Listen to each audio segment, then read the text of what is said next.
So you see some things that you wouldn't expect, for sure. There was this one that I saw that I was like, whoa. I was actually kind of impressed.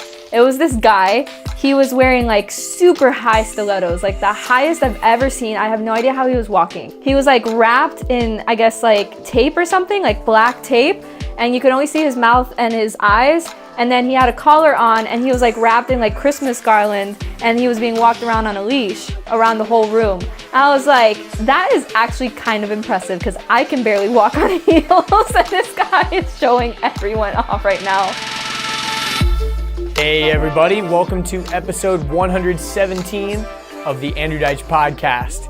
If you are new to my show, welcome. This show is all about having fascinating conversations with some of the most amazing people I know. And I started this podcast to uncover, the stories from people that you typically wouldn't get in a normal conversation. I try to go deep, and on this podcast, we definitely did. But before I jump into who the guest is today, I wanted to mention that this podcast has been sponsored by Eyes Ahead Media. And Eyes Ahead Media actually is producing my entire show. I was just getting really overwhelmed with how much work I was having, especially once I added the video element to the podcast. And Eyes Ahead Media has basically taken over the entire production from when I stop recording on the camera to when it's posted. It's amazing. And honestly, guys, like if I didn't have a team around me with Eyes Ahead, I don't know how much longer I could keep doing this podcast, because I really needed to introduce some more people into this thing, and I'm really glad that I'm working with Eyes Ahead. So if you need any kind of video production content, especially video strategy, you know that you need video in your business, but you just don't know exactly what, hit up Eyes Ahead Media, go to our website, eyesaheadmedia.com, and you can find all of the information there. But let's jump into the show. So my guest today is Katya Sarmiento. Now, Katya is an Andrew Deitch podcast veteran, so she's been on the show before, but it was actually the very first time we ever met, so the podcast was not exactly the same as this podcast. And Kat actually is a really successful entrepreneur. She owns Reach and Make Millions, which is a company that helps digital entrepreneurs scale up from 6 to 7 to even 8 figures by implementing systems and strategies into their business. And then also she runs a group called Seven-Figure Freedom Accelerator, which is a group program where she pretty much does the same thing, but in a group setting. She's really amazing at what she does. But we actually didn't talk about any of that stuff on this podcast. We talked a little bit about one of her trips that she went on, but we talked a lot about her personal relationships, actually.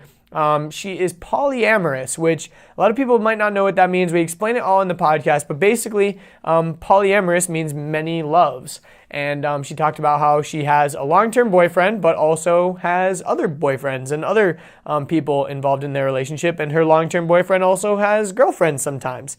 So it was pretty fascinating. We talked a lot about different stuff. Even talking about a BDSM dungeon for quite a bit. So definitely this podcast was very interesting, and maybe not the content you're expecting from Kat, but she's one of my best friends in the whole world. I absolutely had a great time on this podcast. I think you're really going to enjoy it. Please, without any further ado, welcome my very, very good friend, Katya Sarmiento. All right, Kat, what's up?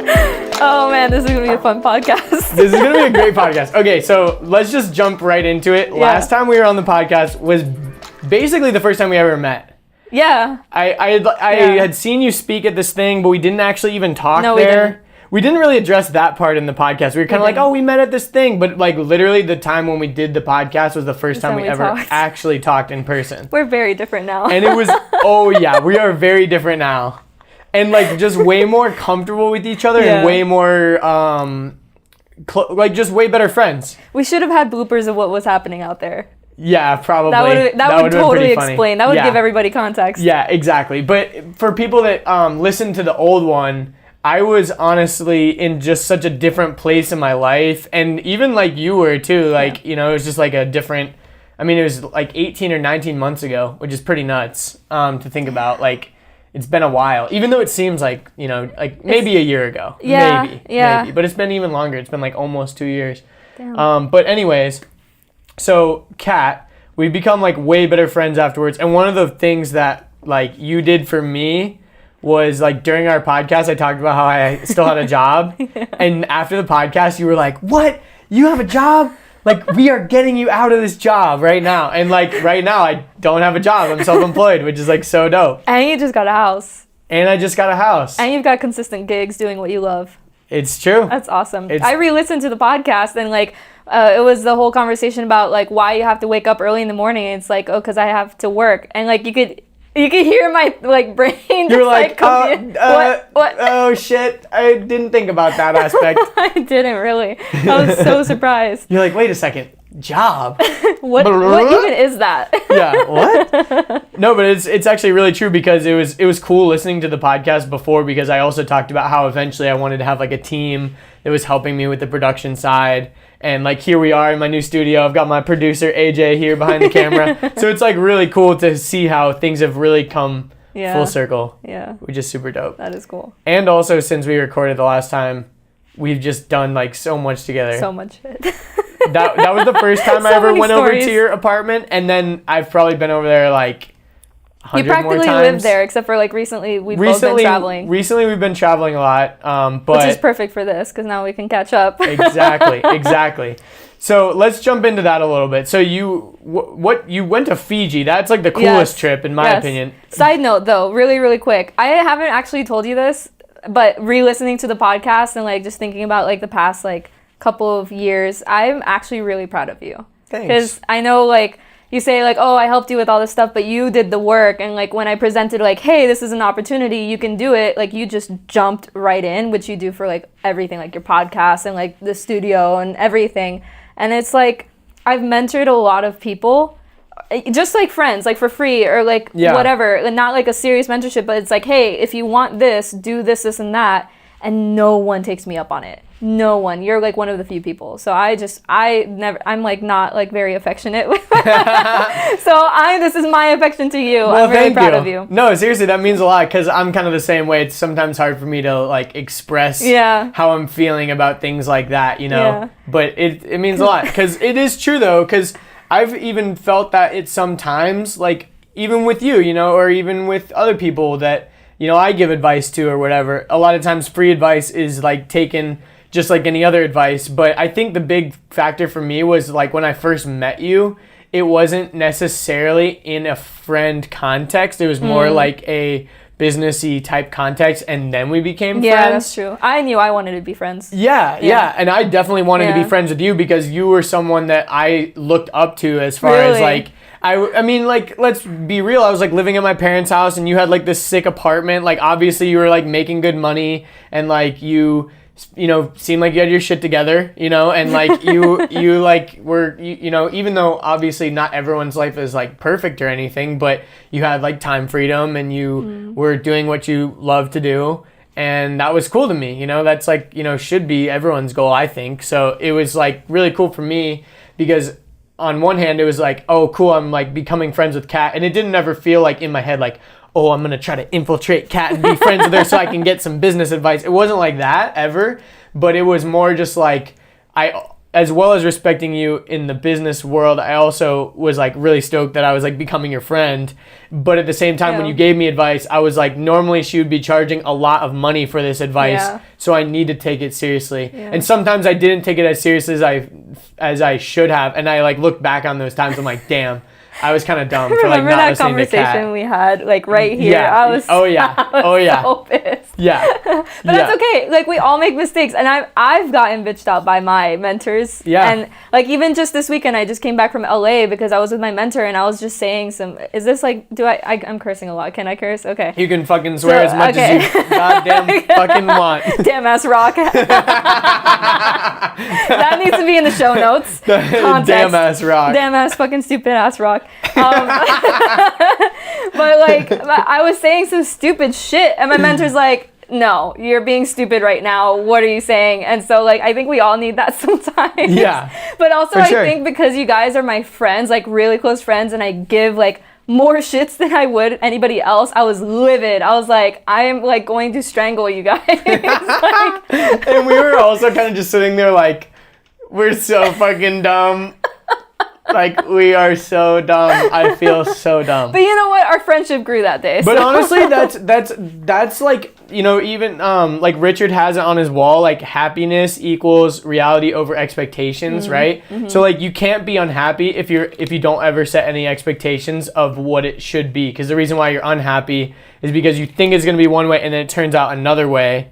Yeah. And so like it was more just like we weren't being considerate of you and your advice, and we were kind of just like doing our thing and not really like thinking. Yeah, and that just goes with like anything, it can go with like family members or roommates or coworkers or anything, where like one person isn't doing anything intentionally to like hurt anybody, but they're just not being considerate or being aware or considering other people's like feelings or opinions or whatever, and then that's when it all blows up. Also, it's like at that point you guys were like friends to me, so like the whole mentor thing, like in the beginning it was probably like, okay, I'm mentoring Andrew or whatever, but like now I'm like, oh, you're my friend.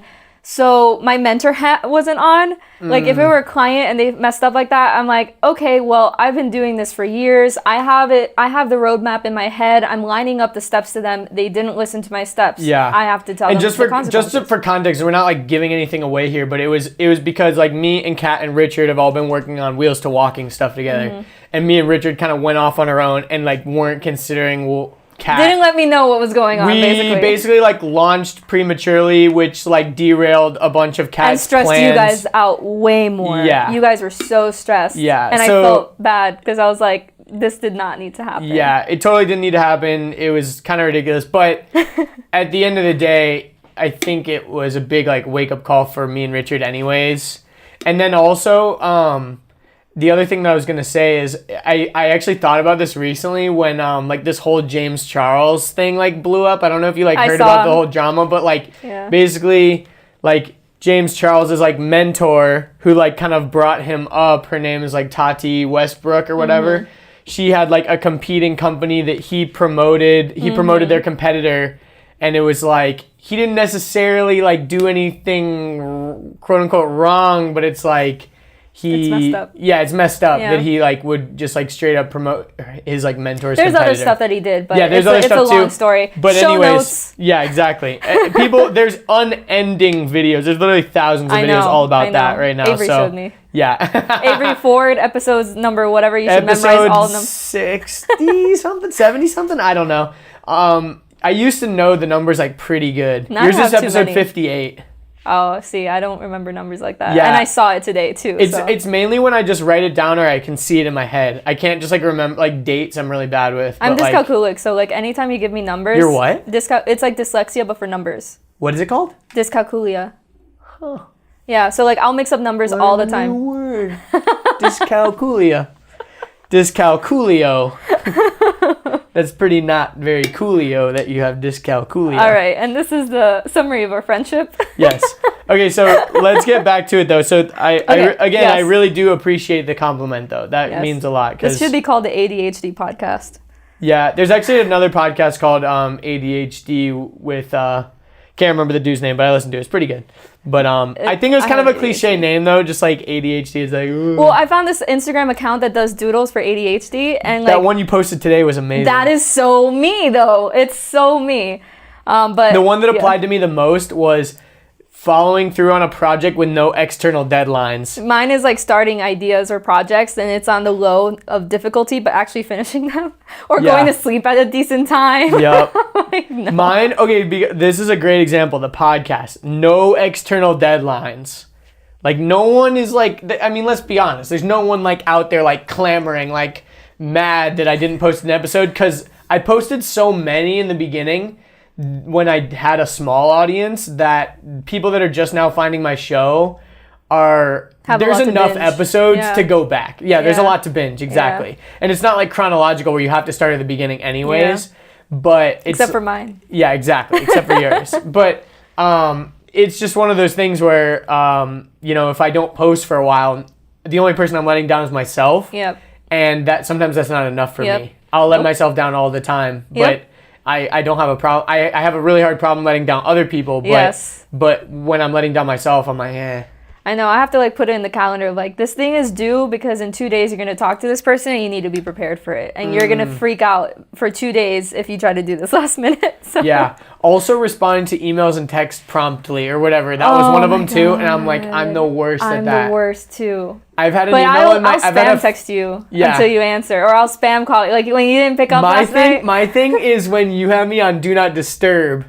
Sometimes you go on Do Not Disturb and so I can't text you, but I can Facebook message you. Yeah. And yes, so like true. I know that if you don't respond to text, I'm like, well, I don't know if she has Do Not Disturb on, so maybe I'll spam her Facebook. But now my Facebook is even worse. Like I've been getting so many messages. Because now your business is more Facebook too. Yeah, it is. But you know, if you call twice, like back to back, it overrides the Do Not Disturb. Really? Mm-hmm. Telemarketers are gonna learn. Oh well, they already do that. It's so annoying.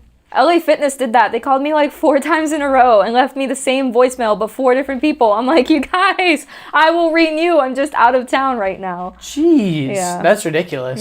Yeah, that would happen a lot. I used to work at Lifetime Fitness and like... You were one of those people that spam called people. Sometimes I had to. It was part of my job, unfortunately, as a member services person. I know. That's why you got to be nice to those people, even though it's annoying. Because like, they're probably but the problem is we had a... what's the type of software where you like manage a bunch of people? CRM? Yeah, we had a CRM software, but like sometimes people would just print off the list of all the people they needed to call, and then they would go in afterwards and just enter into the CRM that they'd called all those people. Oh. But while they had printed this off, I would be on the computer calling people, and so we were calling the same people like back to back. That sucks. And it's like, you can't do that. Yeah. And so sometimes I would like sort by systems issues. Exactly, systems issues. And also like no one... The CRM we were using was way too like advanced for what we were trying to do. All we needed to do was just have a list and say whether we'd called them or not in the past like 90 days. Yeah. And so many of the calls we were just supposed to call on them and check on their membership. What the fuck does that even mean? Like, hey, so how's your membership going? You still fat? Like what are you supposed to say? Like, have you reached your fitness goals? Most people are like, no, what are you trying to do? Sell me training or something? And I'm like, no, I'm just trying to see how your membership is. That's so awkward. We're having dinner. Like, what? Like, I answered the phone. Come on, you gotta laugh out loud too, man. So you can make small talk about the gym to me? No. Like, it was the worst. I hated that part of my job so much. I would always try to put that off. A lot of times, truthfully, I would just pretend like I called them too. Like, I would literally just like hold the phone up to my ear and like pretend like I was calling people sometimes. What? Because I hated it. I almost never had a positive experience. And sometimes when I would call people, they'd be like, oh yeah, I was meaning to come in there and cancel my membership like months ago. But now that you're on the phone with me, can I do it over the phone? It was like literally reminding them like, hey, your membership exists and you haven't been here in a long ass time and you're still spending money. Oh yeah, that whole thing, I'm going to cancel now that you called. It's like literally doing the opposite. Wow. But so anyways, Fiji. 10 minutes later. Yeah. So you went to Fiji. That was like super last minute, right? Okay. I was on the phone with one of my clients at 7 o'clock because they're in a different time zone. And I get a Facebook call from Kat Howell, who is amazing, by the way. Check her out. And your hair is like touching you. Oh no. I don't know if it's making noise, but it might be. That's the problem with having long hair. I'm cutting it soon, so. Should have done the podcast after I cut my hair. Why didn't we think of this? I don't know. But okay. Kat Howell called you. Yeah, she called me on Facebook. I'm like, whoa, this is serious. Because I'm consulting for her group right now. So I'm like, something's wrong. So I messaged her. I'm like, what's up? I'm on a call. And she's like, hey, one of the speakers dropped out. Can you come to Fiji in 2 days and like speak? And I'm like, let me figure out my life first because I don't know. In 2 days? So she said 2 days because the event was starting 2 days. But I checked flights. I had to leave the next morning. So I found flights and booked them. I rescheduled all of my calls because I think this was a Tuesday. So I had to leave Wednesday morning. So Wednesday, Thursday, Friday calls had to be rescheduled. And I also rescheduled the week after because I decided to stay for a week. Because like, if I'm going to fly to Fiji on a 30-hour flight both ways, I'm going to stay there for a week. Yeah. And then we were like negotiating. Like, where was your layover?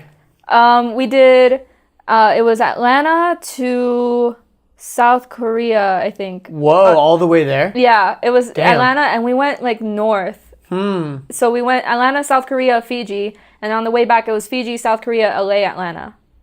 LA. Oh, you went backwards. Yeah. Oh, so when you flew Atlanta to South Korea, you went across the United States? No, we went north. You went over Europe? No, we went over like Canada, I think. You went over Canada and went all the way down to South Korea. It was really weird. Yeah. In one flight. That's pretty crazy. In one flight. It was long. And that's TMI, crazy. but I had just gotten my period too, so it was not fun. It's funny, my period knows when I'm traveling because I got it in Fiji. I got it in my previous trip to New York. I got it to LA just this past week. I'm like, all right, I get it. Every time I'm on a flight, I'm going to have my fucking period. This sucks. Do you think it has something to do with actual altitude? No.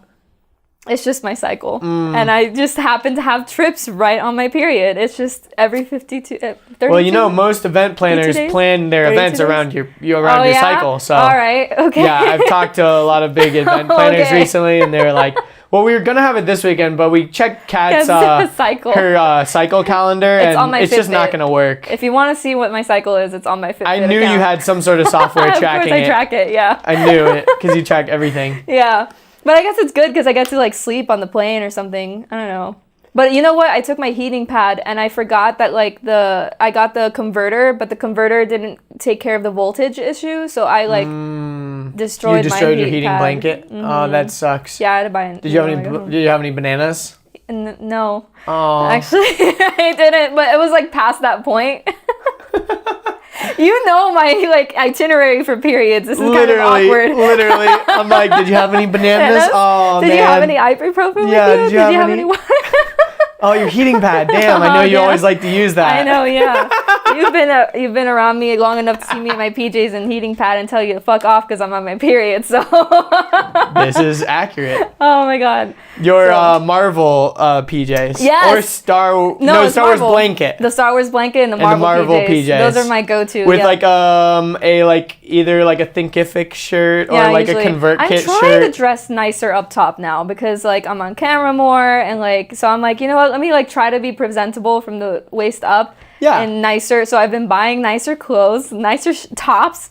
They're all the same, black tops usually. So I don't have to think too hard about it. I kind of wear the same stuff every time. I always have to look at my last podcast and see if not wearing the same But thing. Honestly, it's if you're wearing kind of a plain shirt, no one's ever gonna notice or you're care. A guy. Yeah, it's true. But on my Instagram, if I have a screenshot from the podcast and then the last three are all the same outfit, it's kind of weird. Yeah, I guess so. I'd rather switch it up if I can. I'm just I'm gonna wear the same thing. I'll try to be a little more intentional about it. But yeah, Fiji. Anyways. Yeah, so Kat Howell called you. You flew to Fiji, 30 hours. You went to South Korea, and then how long was your layover? Just an hour or two. Oh, it was 30 hours in total to get from Atlanta to Fiji. Yeah.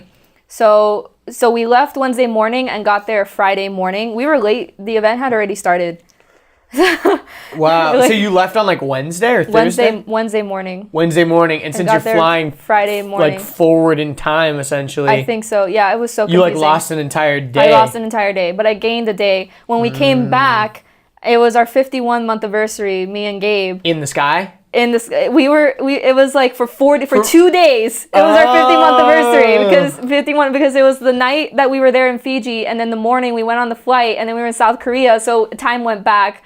So it was afternoon still. It was afternoon for a while. It was so weird. And then we got to LA and it was afternoon again. I'm just like, happy 51-month anniversry in 4 different places. That's cool though. It was kind of funny. It was cool. That's cool. Fun. So the conference in Fiji, how many people were there? I suck at numbers.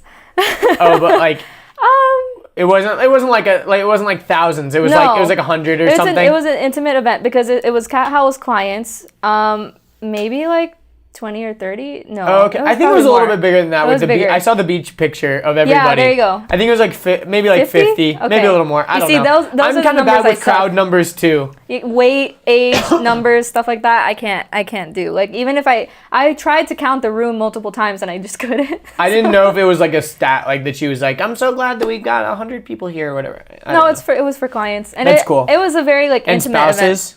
Yeah, but the spouses weren't part of the event, but they could be there in Fiji. So there was families and kids and stuff, and it was intercontinental, so it was really nice to be there and stuff like that. That's cool. And you spoke? Yes, so I did speak. And I spoke to a lot of people. Well, what I liked about it, because like I've done speaking engagements that were really great, and I've done speaking engagements that were like, that sucked so bad, and it was the audience that mattered to me, because I like to like build a connection with people and like really have a conversation. I don't like talking at people. And what they did was they had profiles. Like you could fill in like a profile and say like who you are, what you do, and then like what you're looking to get out, like what your goals are. And then you could swipe right or left on them. Oh, yeah. No. But what I did was I got my iPad and I saved the page, the HTML of the page, and just read everybody's profiles and like got to know them and stuff. And then so when I showed up Friday morning, I sat there, even though like everyone was talking about Facebook ads and I'm not a Facebook ads manager, but that was the whole like topic of the event. I like sat there. But you work with a lot of Facebook ads people, so you know that world. But I don't. It's such a headache to learn Facebook ads, for me at least. Like I was listening to Tim Bird talk, and I'm just like, this is giving me a migraine. I don't understand a word coming out of his mouth, but cool.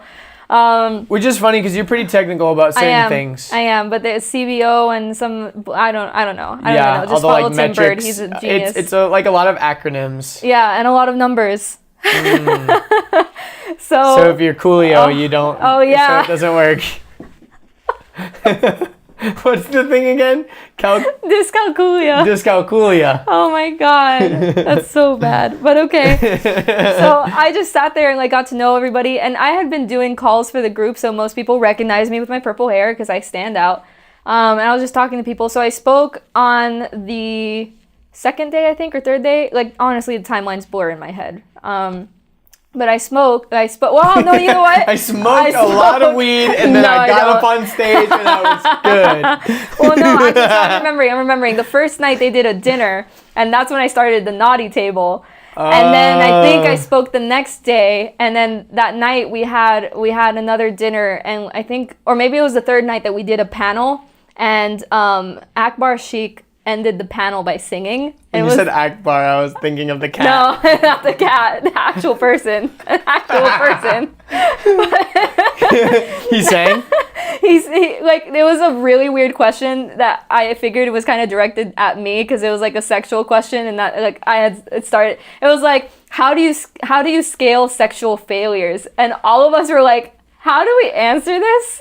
We're not really sure. But Akbar was the last one. And he's like, I'm not sure how I'm going to answer this, but I'm just going to end this panel with a song. And he starts singing Lean on Me, I think. That's it was funny. so fun. And everyone joined in, and somebody recorded it. It was so good. It was so funny. And so I started texting him, like, I'm always going to remember you by that. Like, always.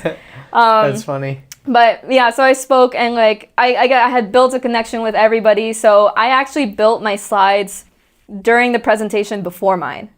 Tom Breeze was speaking. He's the one that I'm going to work with on YouTube ads now. And so I was paying attention to his presentation, but I was also making my slideshow because I was like customizing it for the audience and for the people that were there. And I noticed that like I could actually add a little bit more of the personal stuff, because like everyone there were like perverts basically. And I'm like, these are my people. So I could totally be myself and be honest. That's amazing. So yeah, so that was a lot of fun, because like I've been giving that talk for a while, but like perfecting it and like customizing it for different people. I'm about to give it. I just did the same talk this past week in LA. You're about to give it to a lot of people? I'm about to give it to a lot of people. Yeah.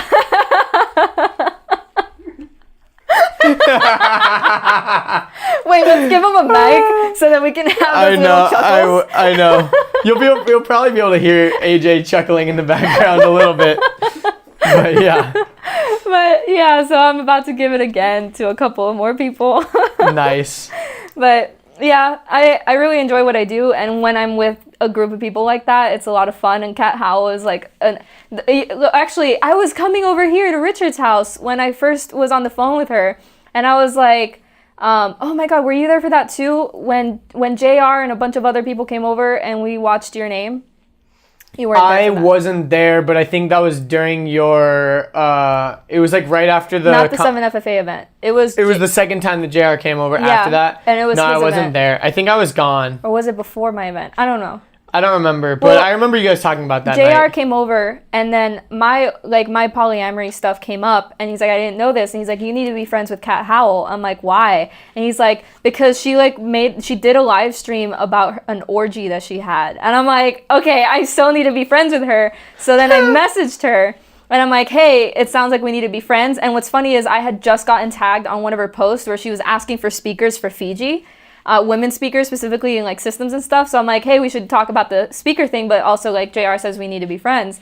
And then so we got on the phone and she's like, sorry, I booked out all of the speakers. We don't have any spots. I'm like, no, I actually don't care. That was like the cherry on the cake. Like I need to hear about this orgy. That's how I started the conversation, because her sister like has a podcast.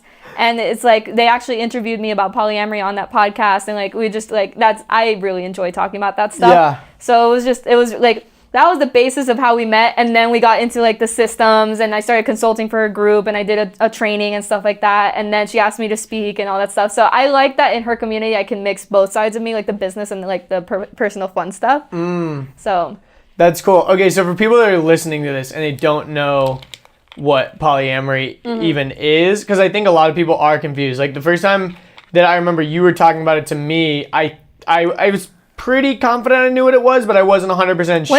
When did I tell you for the first time? I can't really remember exactly the first time it was, but I don't think I announced it to you. No, you didn't like exactly say it, but I think you kind of just were talking, because we didn't talk about it the first time we spoke or anything like that. And then I think it might have just came up like when we were like with Avery, or like you were talking like maybe with someone else too in the room. Oh, okay. Or maybe you were, I don't remember exactly. I've started announcing it now because it makes people uncomfortable, and I noticed that if I don't pre-frame it for people, they're like a little uncomfortable. So now I've been like actually intentionally telling people. But polyamory means, I should have had this open on my phone. Because poly means many, right? Many loves. Okay. Polyamory. And more. Okay, I got you. Polyamory, many loves. So you're giving it to a lot of people. Exactly. That's what everyone assumes. It's so That's annoying. what the name of this episode should be. Giving it to a lot of people. Oh my God. That's amazing. Okay, but continue. No, actually, I just recently found out, because I have a FetLife account, which is like where you go for like, it's a Facebook for kink and like BDSM and stuff like that. And I had put that I was like... No, I was just like casual. Casual, yeah. But I had just like Facebook, but for like kinky shit, you know. It BDSM, actually kind of is getting casual. tied up, choked, all that kind of stuff. Exactly. It's casual. Well, it used to not be casual for me, but then when I joined the community, now it's like it's normalized. Very normalized. But I had put that me and Gabe were in an open relationship, because that's the only thing that Facebook lets you put. So if you go to my Facebook maybe right now, that's how I saw it. Was that on Facebook? It said in an open relationship with Gabriel It's been like that for like all the 4 years that we've been together. Maybe that's when I first saw it. I don't know. I honestly can't remember, because now that I'm like thinking about it, I don't remember the first time. We never talked about it. I think I remember kind of talking to you guys about it a little bit in your apartment. Not as deeply as I do now. No. And then I remember you made me take BDSM like a sex quiz or something. No, the BDSM test. It's the best. That tells you so much about people, though. And you're like, oh yeah, you're pretty vanilla. Yeah, you are. Yeah, you are. Yeah. Yes.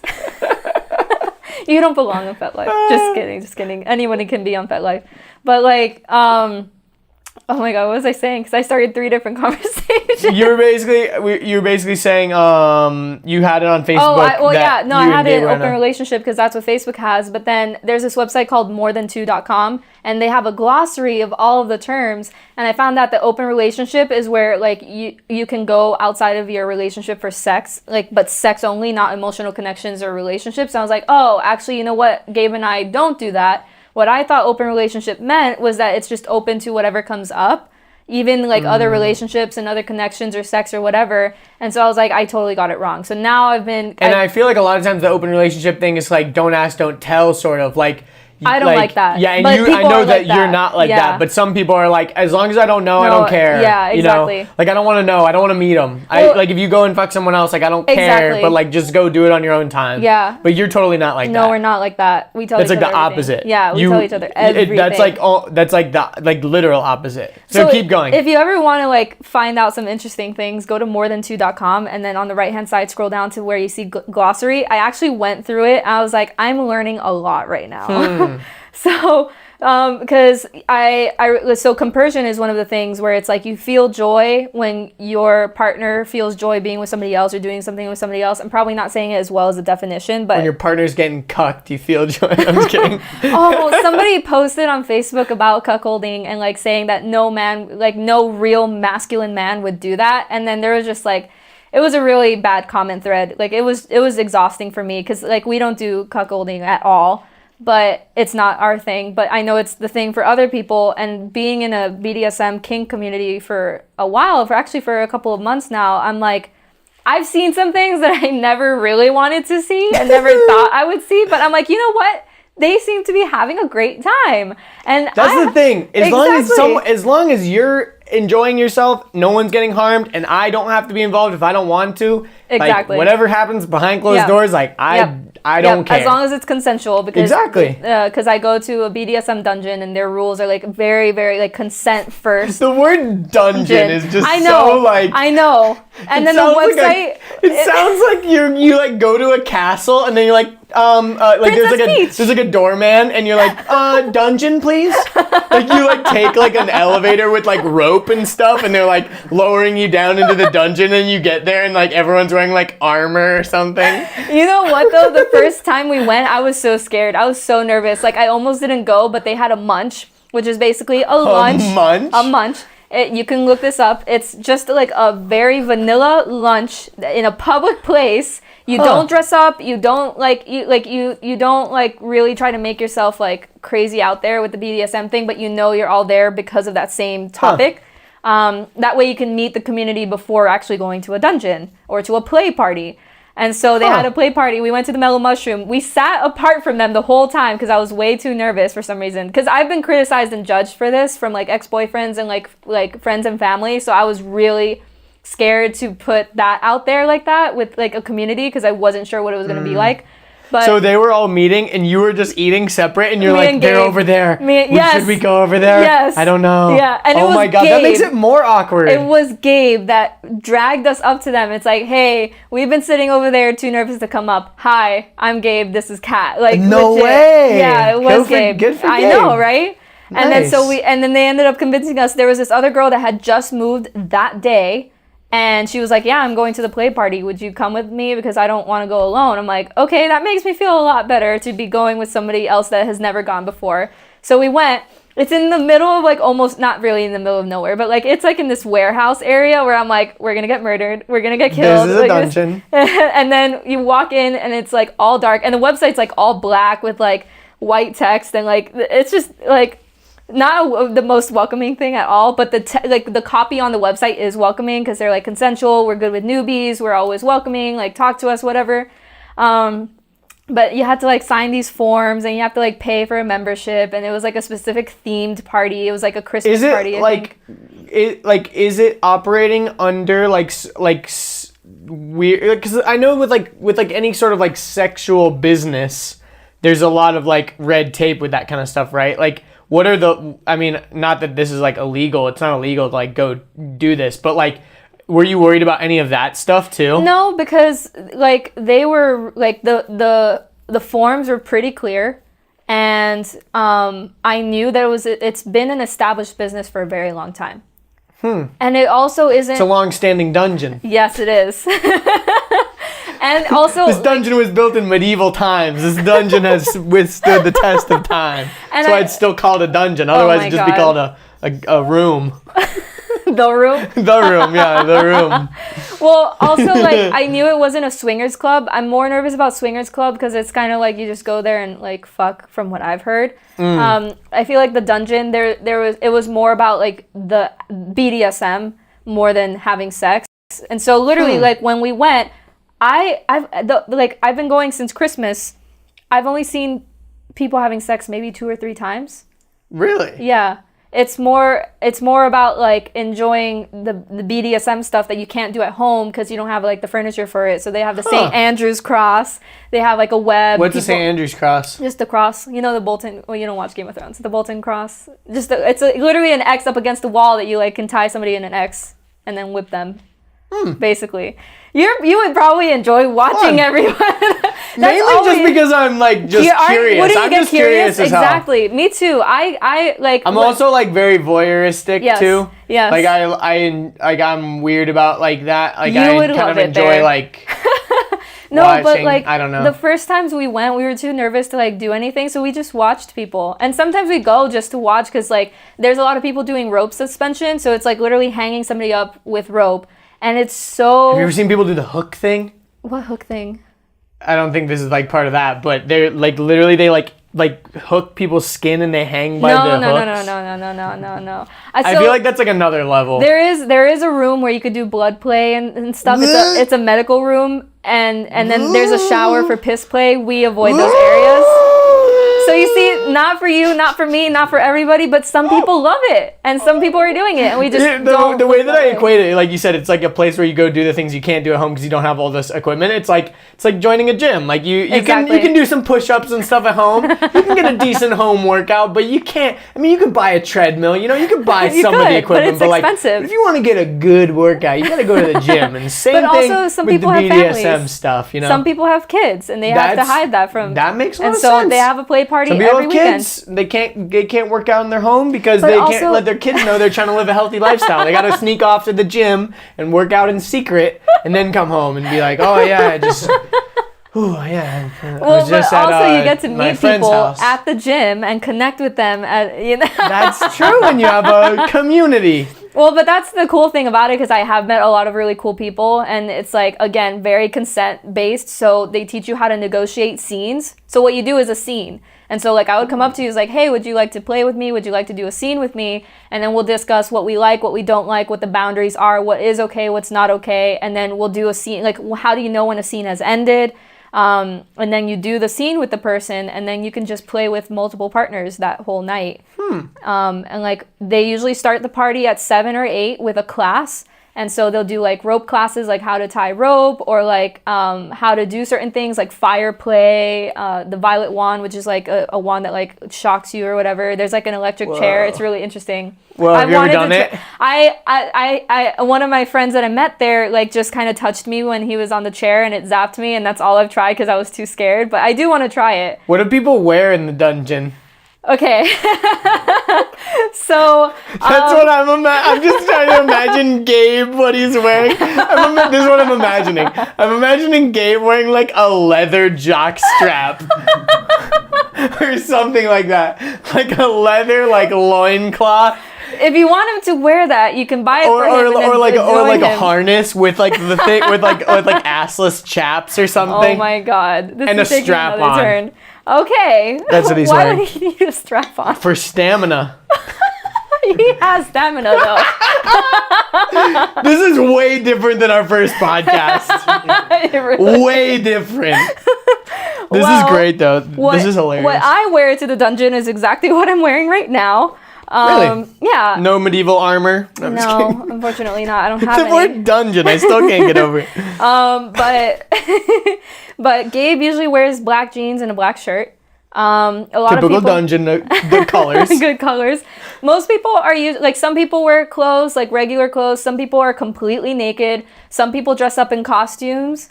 Sometimes there's themes, so like Christmas party, people wear like Christmas decorations and stuff like that. Sexy elf. Yeah. There was this one that I saw that I was like, whoa. I was actually kind of impressed. It was this guy. He was wearing like super high stilettos, like the highest I've ever seen. I have no idea how he was walking because they were like thin and high. He was like wrapped in, I guess, like tape or something, like black tape. And you could only see his mouth and his eyes. And then he had a collar on, and he was like wrapped in like Christmas garland, and he was being walked around on a leash around the whole room. And I was like, that is actually kind of impressive because I can barely walk on heels, and this guy is showing everyone off right now. But so you see some things that you wouldn't expect for sure. Kind of reminds me of like Burning Man or something. You know, it's like free society. Like you kind of do whatever you want. And everyone's really nice and accepting. Yeah. So like I've obviously had those thoughts where like, whoa, that's weird, but like But what is weird? Exactly. Like I could say it's only my weird stuff because is it's weird. based on your own experiences. Yeah, I was like, whoa, I've never seen that before. So I like that the community is very like non-judgmental. Like you might see things that you're not used to and be like, whoa, but like otherwise, it's. Are there any cool. furries? Yeah. Yeah. Actually, so I met this girl in Fiji, and she was like, we were talking about all of this stuff, obviously, in the naughty table, and she was... The naughty table. Yeah, it became famous. Everyone's like, we want to be in the naughty table tonight. But she told me she was a furry, and so we started talking about that stuff, and she was wearing like a Coverup over her bathing suit. I was like, that is so pretty. Like, I want one for the dungeon because I want a Coverup Because like I'm not yet comfortable being totally naked there. Like I've been topless, but that's like as far as I can go. And I was kind of like, have you ever seen anyone you knew there outside of the dungeon? No.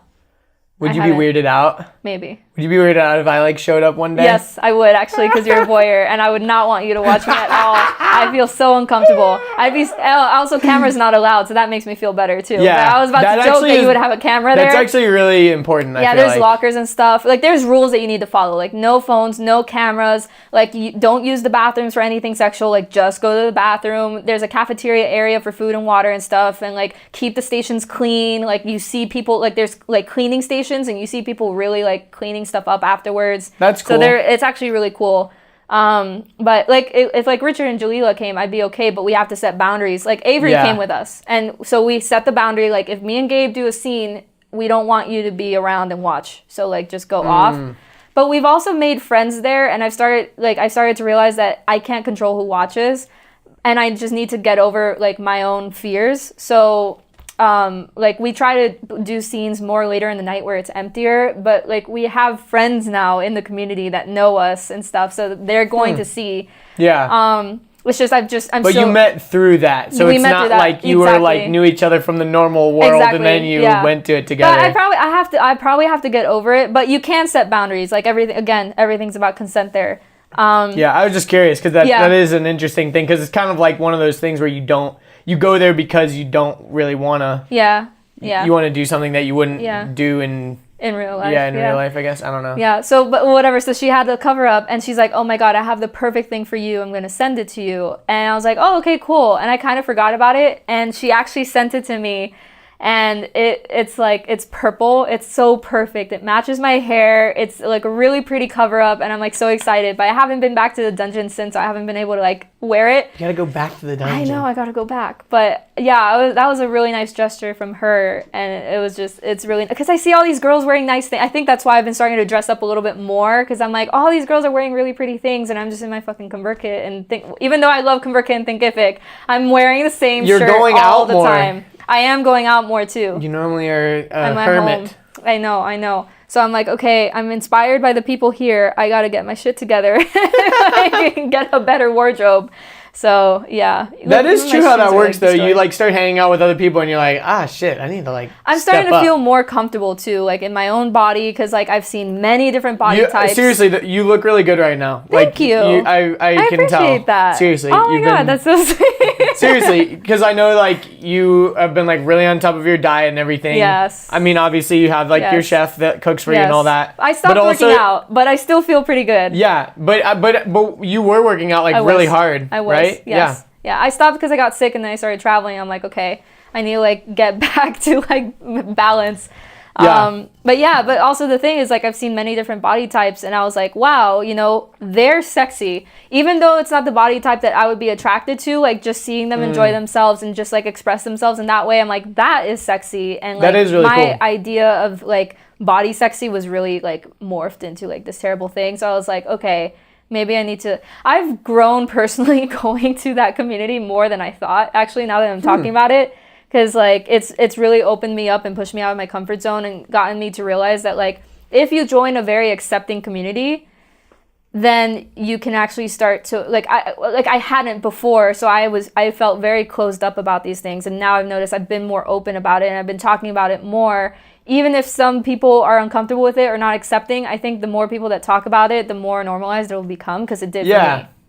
Well, the weird thing is like I think that as far as like sex and relationships go, like society doesn't do a great job of teaching anybody of that, and like it's like a weird thing for your parents to teach you. Yeah. And then like the only place that people really ever learn it is through like porn. Yeah.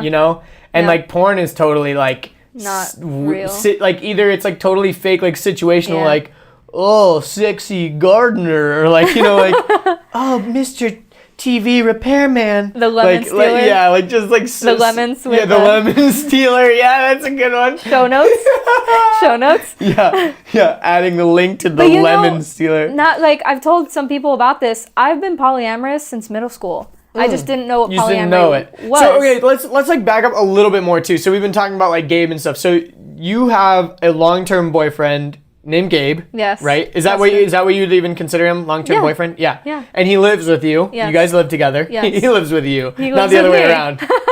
I pay the bills. So. He's the living boyfriend. It's funny because in the last podcast too, you kind of talked about that. You're like, Gabe is actually like, he just like hangs out, and I just like don't even know how to do that, and he's like teaching me to like relax more. I remember that. And you said that you were like, I don't even watch Netflix, but one of my friends came over and forced me to watch Westworld, and that's exactly what you did to me. Yes, because that was Avery. Yeah. Yeah. Well, no, Gabe and I have I need to get AJ to watch Westworld. Oh, the new trailer for season 3 just came out. Did you see it? Oh, no, I haven't seen it. Okay, I'm going to show you. I'm like really stoked though. It's really good. I'm actually surprised. It's really good. But anyways, no spoilers. Actually, Gabe and I lived together before we were dating because I moved in with his aunt. And he lived next door, but he was practically like over all the time, and he slept over there all the time. And then I moved back to Miami for a year, so we were long distance for a little bit. And then I moved. How up to did you Atlanta. guys like find like? Did you make a move on him first? Oh, right? yeah. Okay, I was gonna say I thought He's like come out of his shell a lot more, but he was so like timid. He would reject me so much too. Like there was one time where he's like, "Oh, I'm gonna go play games."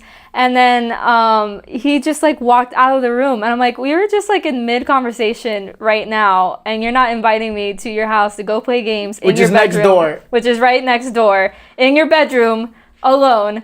But anyways, so I was so I like went upstairs all upset, and I was like, well, fuck him then. Like maybe he doesn't like me or whatever. I'm like, he definitely likes me. I'm going to fucking text him. So I texted him, and he came over and brought the games to my room. And then we were hanging out. But yeah, I totally made the moves. Brought the fun and games. Oh, yeah. You know how I got his number? How? From his aunt?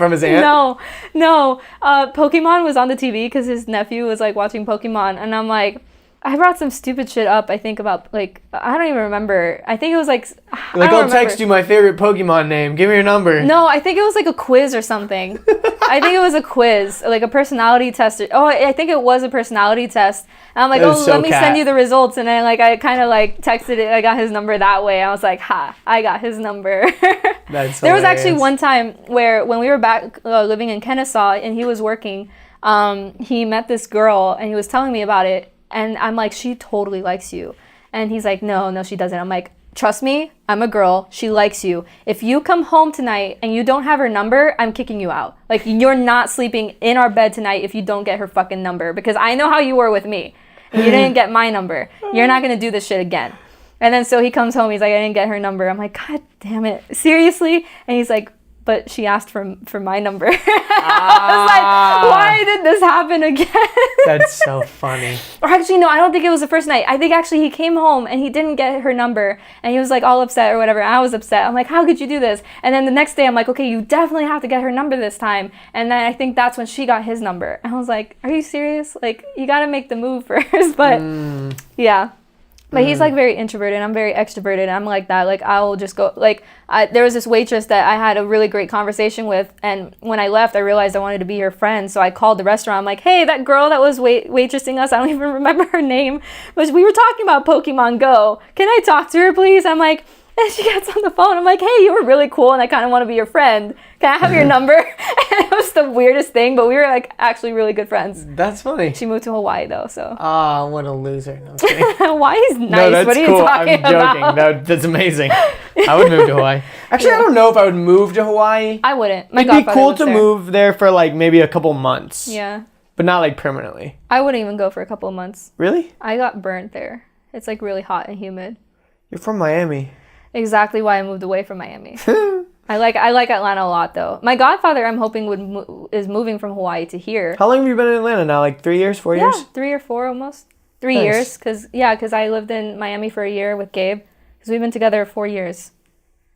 Wow. Yeah, it's been a while, and it's just like, yeah. Some people are like weirded out by the yeah. So to go back to it though, yeah. like so just to put a bow on the whole situation. So like you said, Gabe is like long-term boyfriend, but at the same time, you guys are open as far as dating other people within your relationship. But unlike the other thing we were talking about where like, I don't want to know about it, like you have to know about it. Like you have to tell each other what is going on. Yeah. But everything is... But have to. Like obviously don't lie. Yeah, but it's almost kind of like why are you trying to hold it behind my back? Yeah, like that's this true. is part of our relationship. Like, That's why true. are you trying to like keep it a Because secret? I'm also like, yeah, it's kind of, that actually happened with my ex where he tried to hide that he was watching porn. I'm like, why would you hide that from me? I would probably actually join in or like give you some good porn to watch. Like, I really don't care.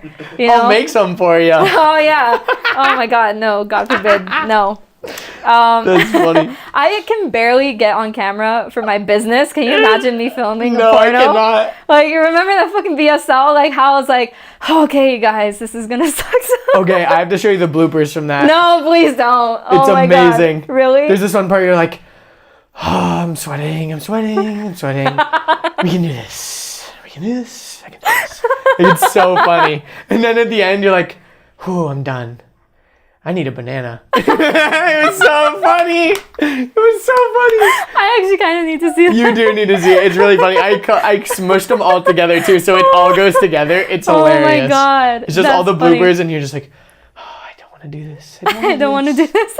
I don't want to do this. Oh, okay. That's funny. Yeah, You're like, that's me. That sounds like me. Yeah, it's pretty funny. Yeah, so I can't really imagine. A porno with me? No. Yeah, you wouldn't That be able won't to work get out. into it. Oh, are these coasters? I didn't even They are. notice. Oh Well, my they're not God. necessarily coasters. But like when they I'm were using making those. this wooden sign, it was on a laser engraver. And cool. so so basically they had a file that they would just tell the thing to print it, and then they would just tell it what size. Okay. So when we were making the examples, we were trying to make sure that it would print correctly. So we just did some small ones. Okay, And then and we now were they're like, coasters. and I was like, well, we can like use them as like coasters or whatever. So yeah, I have like a couple of them. There's another one That's over there funny. too. But yeah, it was pretty cool because the same company, quick little plug for them, they it's called Meaningful Frames. They made the sign and they made these. And then also I've got this little frame over here that I at saw the that. end, That's really cool. everyone signs a little token and then you drop it in the frame. That's cool. And so like at the end, or not Mine's at the gonna be a end, cat. but yeah. So you'll sign it, and so once it gets more and more filled up, it'll be all my like podcast guests. Nice. Pretty cool. Yeah. But okay, going back to what you're saying, the normal term that people would use in polyamory for what Gabe is my primary. Because I don't really like that because it makes me feel like, oh, Gabe's like the most important and other people are not important, which is not true. Like I feel like if Gabe were to get a girlfriend, they would be as equal as me, or if I have a boyfriend, Even though like, you they're guys, both equal. even though you guys like live together. I just feel like it's a different like type of relationship because like Gabe and I have been together for 4 years. We live together and stuff like that. So there's obviously more context and more relation there, but I still don't feel like somebody is less than because they came after, you know? And like when I see people talking about like when I see people talking about like primary and secondary, it just doesn't make me feel good, so I just don't use it. But that's the main thing, like primary, me and Gabe are primary to each other or whatever. There's so many terms out there, like I can't even remember them all. Like I know that Yeah, I'm sure. so like Gabe oh my God, I don't even know how to explain it. This is like the first time I'm explaining. Basically, like what a V relationship is what me and Gabe have. So Gabe is my boyfriend, and then I have another boyfriend, but they are not together. So that guy... Yeah, like the dudes don't do stuff together. Exactly. So that guy is Gabe's metamor.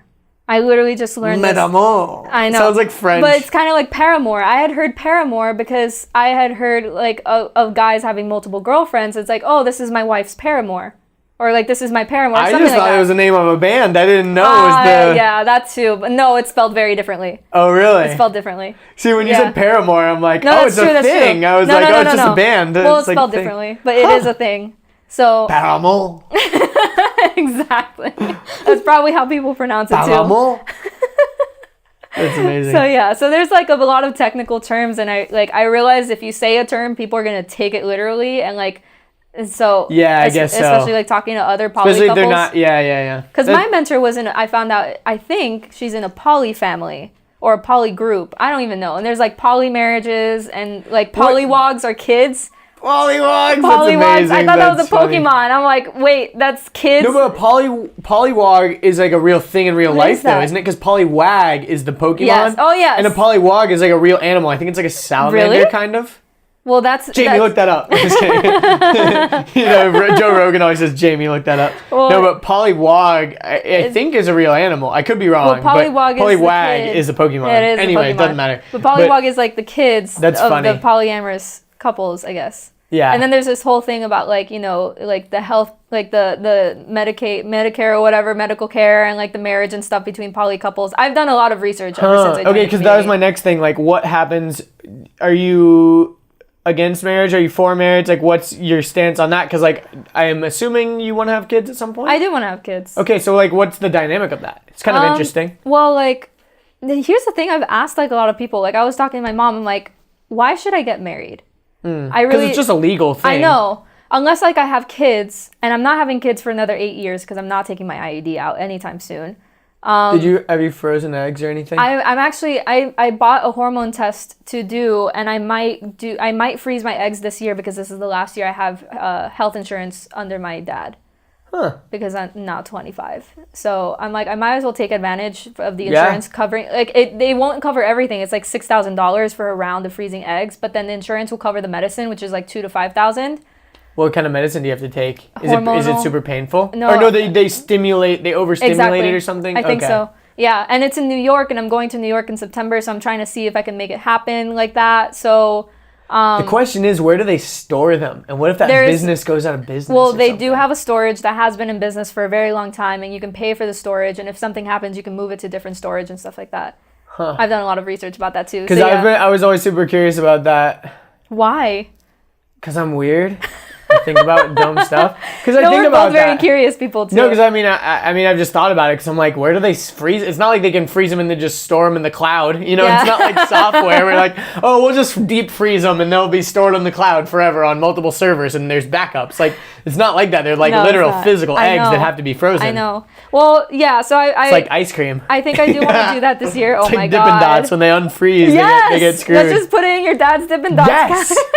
But sometimes the freezers are broken and your eggs are fucked. Oh man, no. Well, the eggs are actually they're not fucked actually. They never got fucked. They're the opposite of that actually. Oh my god. This is going to be like the rated R podcast. Definitely is. If people have made it this far though, they're into it. Yeah.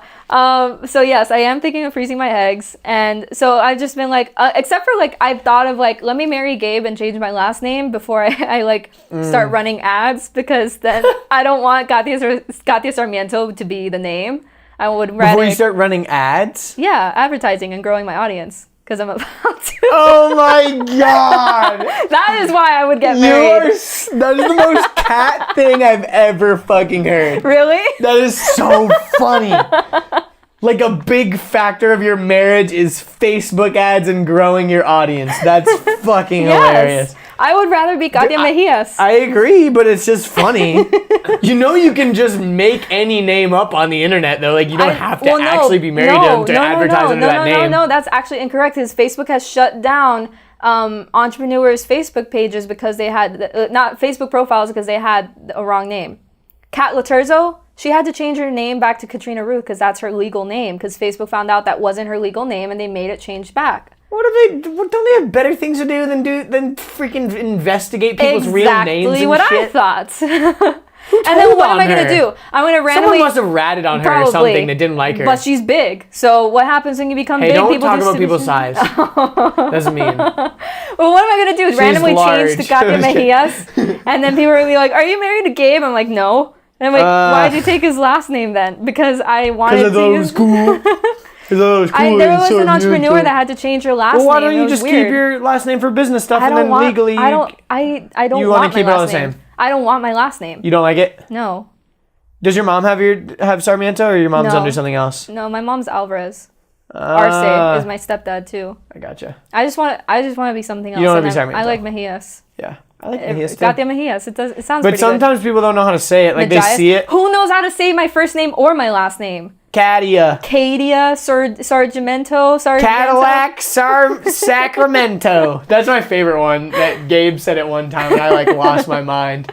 He's like, Cadillac Sacramento. But yeah, I don't know any other reason to get married except for when we have kids, or maybe when we need to share insurance or something like that. Because we already share finances. We already share a home. But besides the last name shit, like that is important. But at the same time, like, you know, right now the whole poly thing works very easily because Yeah. there's no one in the mix besides you and Gabe and whoever else. But like once you have kids or whatever, like how, I mean, not that like, how are you going to explain it to your kids? Because I think to them, they only know what they Yeah. know. So like whatever's normal is Yeah. normal. Yeah. But like, what are your thoughts around that? Like, do you expect like, if you got, you and Gabe have kids or whatever, and then you have a new boyfriend, is that boyfriend expected to like kind of parent the kids, or like, what's that look like? Well, that's the thing. Like what you just said, it's like polyamory is easy right now because XYZ factor. I feel like what makes it easy is the communication of all of the people involved. So I won't know until I get there. Yeah, that's true. Maybe that person won't want to parent kids. Maybe they will. And then like, will there be a person? Will there be multiple persons? Like, I don't really know what's going to happen. I just know that it's easy because Gabe and I are pretty clear on like what works for us and what doesn't work for us, and what we want and what we don't want, and we communicate that. And then whenever there's a third or fourth or whoever comes in, it's kind of like, hey, this is the situation, this is our relationship, are you cool with this, are you not cool with this, and like making sure everyone's on the same page. So if we have kids, or if we, because that's the thing, like, you'd be like, yo, don't come over to my house, just meet me at the dungeon. well, that's the thing with me though, it's like I don't really like just super, like, I just don't want to hook up with somebody and that's it. Like, I need that emotional connection. So if I am with somebody, like, I need to actually really like them and respect them and like have an emotional connection and also be sexually attracted and be able to have that communication, because I've had plenty of bad relationships. I'm not going to tolerate like gaslighting or manipulation or lying or anything anymore. That's like hard cut off for me. So if that person makes it past that point, we're probably in pretty good terms. Yeah. And like, I think we can figure out everything that happens.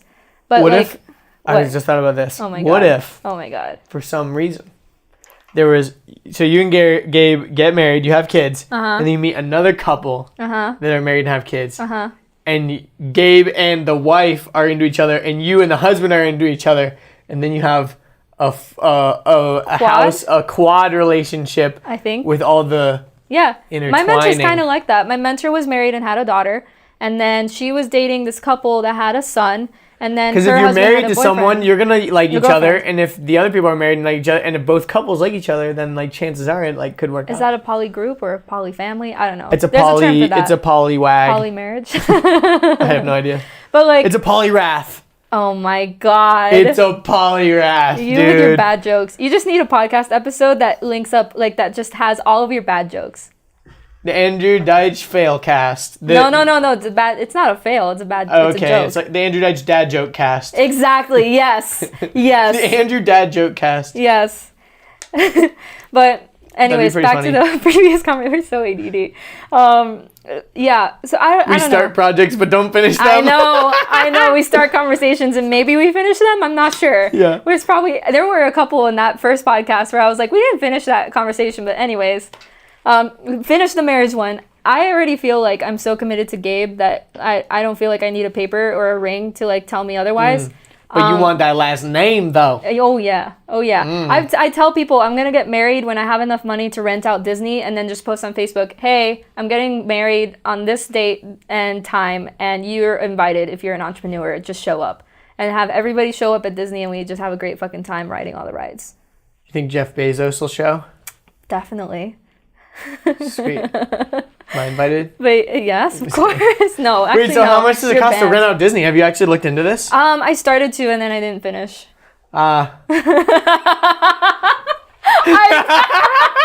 You set yourself up for that one. I didn't even notice that. I didn't even plan that out. That genuinely came out of my mouth right now. That's amazing. That was amazing. But yeah. Yeah, I started to, but I didn't finish. That's good. Story of my life right now.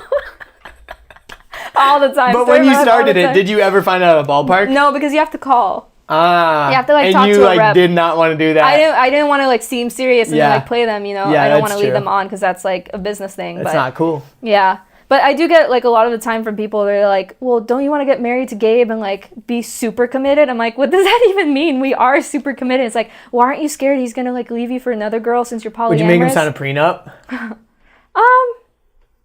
That's a good question. I don't think I know exactly what a prenup is, like so specifically? like from what I know, Like you separate finances or something? no, it basically just means if you divorce, you keep what's yours. Like you don't like, because normally if you split a marriage, it goes 50-50. Like legally, you split what is, because when you are married, you become one person basically in the eyes of the government. You become one entity. Yeah. So when you split, you get 50-50. Yeah. So when you have a prenup, you basically are signing a document basically saying like, yo, if for whatever reason we decide to split this marriage, I get to keep what's mine and you keep what's yours. I don't know. I feel like that's a conversation I would need to have with Gabe. Because it's one of those things where it's like, this is not something that I'm signing because I expect it to happen. This is like insurance kind of like basically if shit goes down, like, you know, whatever. Because I've thought about that a lot. Because it's not, I mean, it's kind of like one of those things where I've thought about this a lot because a lot of dudes, because a lot of times you're in the opposite situation where a lot of times the dude is the breadwinner and the wife, you know, is either like the mother or whatever. And so those agreements make sense in those cases sometimes because when the mom gets divorced or whatever, she doesn't have a career, she doesn't have a source of income, she doesn't have anything. And so she needs something to be able to, you know, sustain herself for a little while. I was going to say, like, I would probably be happy to give Gabe 50%. So I probably wouldn't do it.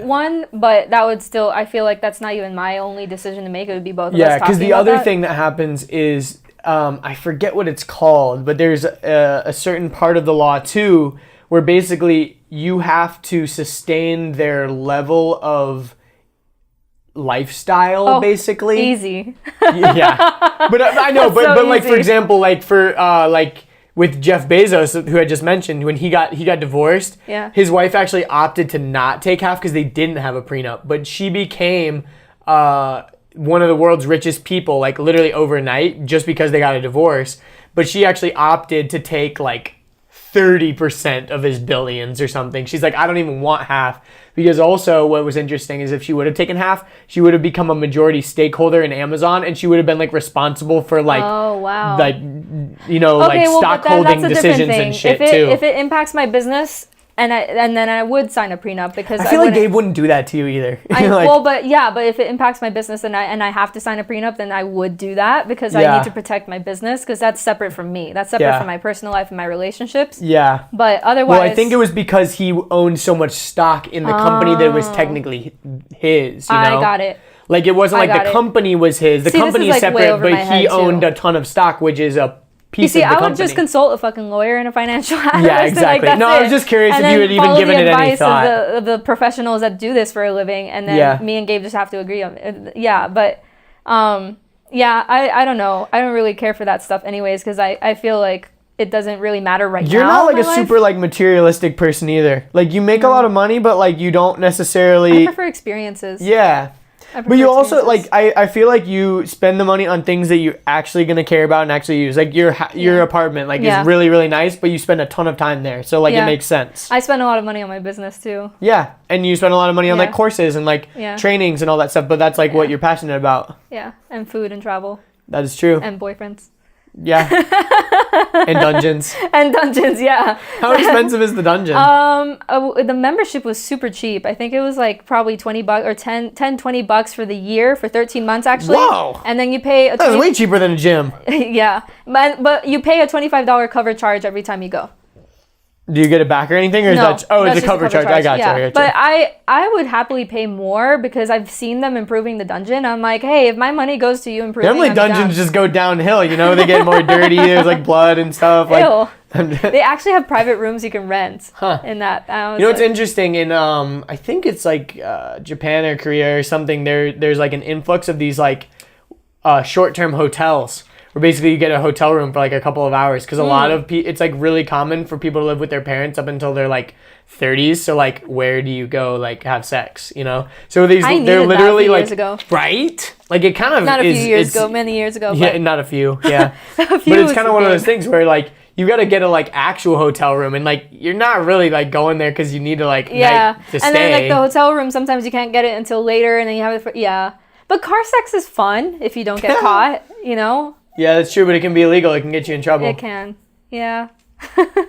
You're like, I got caught once. Really? Yeah. By like a security guard? A security guard.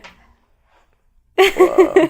Was he recording it? I'm just kidding. Oh my God. He like snuck up and was like recording it on his phone. Like, actually, what did he do? He was just like, you guys gotta go. I'm like, where okay. were you, in like an office park or something? I was across the street from my house.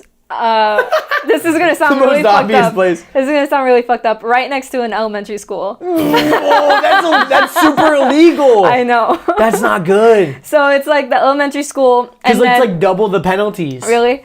And now like, the more you can know. get listed as like a sex offender. I know. Well, so it was next to it's the elementary school, and then this little You're, shopping center. on the like playground, like oh doing no, it? not like kidding. That. Oh my God, that's terrible. You're in the car. No, we were. There's this shopping center right next door that had like a yoga studio and a karate studio and like a barber shop and stuff like that. And it was like probably like 2 a.m. or something like that, and we were just in the car. It's not like there was any right kids to, actually like, around. The lake. And then so we got caught, and they're like, "You just gotta go. Where do you live?" I'm like, "Across the street," and they're like, "Okay, go home."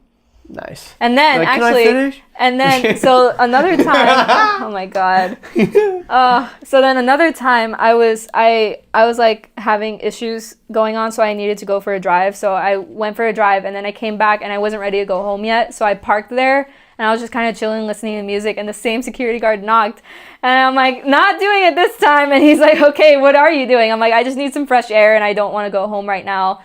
And they're like, all right, let me just see your license, because they had to go through a procedure or whatever. So they saw my license and stuff like that. And they're like, how long are you going to be here for? I'm like, maybe like half an hour. He's like, okay, is it okay if I just stay here and watch you, just make sure everything's good? Because I was a girl alone at 2 a.m. And he's like, that's nice, thanks. So whatever, like, I guess, that was funny. That he is definitely pretty funny. Remembered me. That's funny. You're like, not this time. I'm just by myself. Yeah. I'm just masturbating this time. I'm just kidding.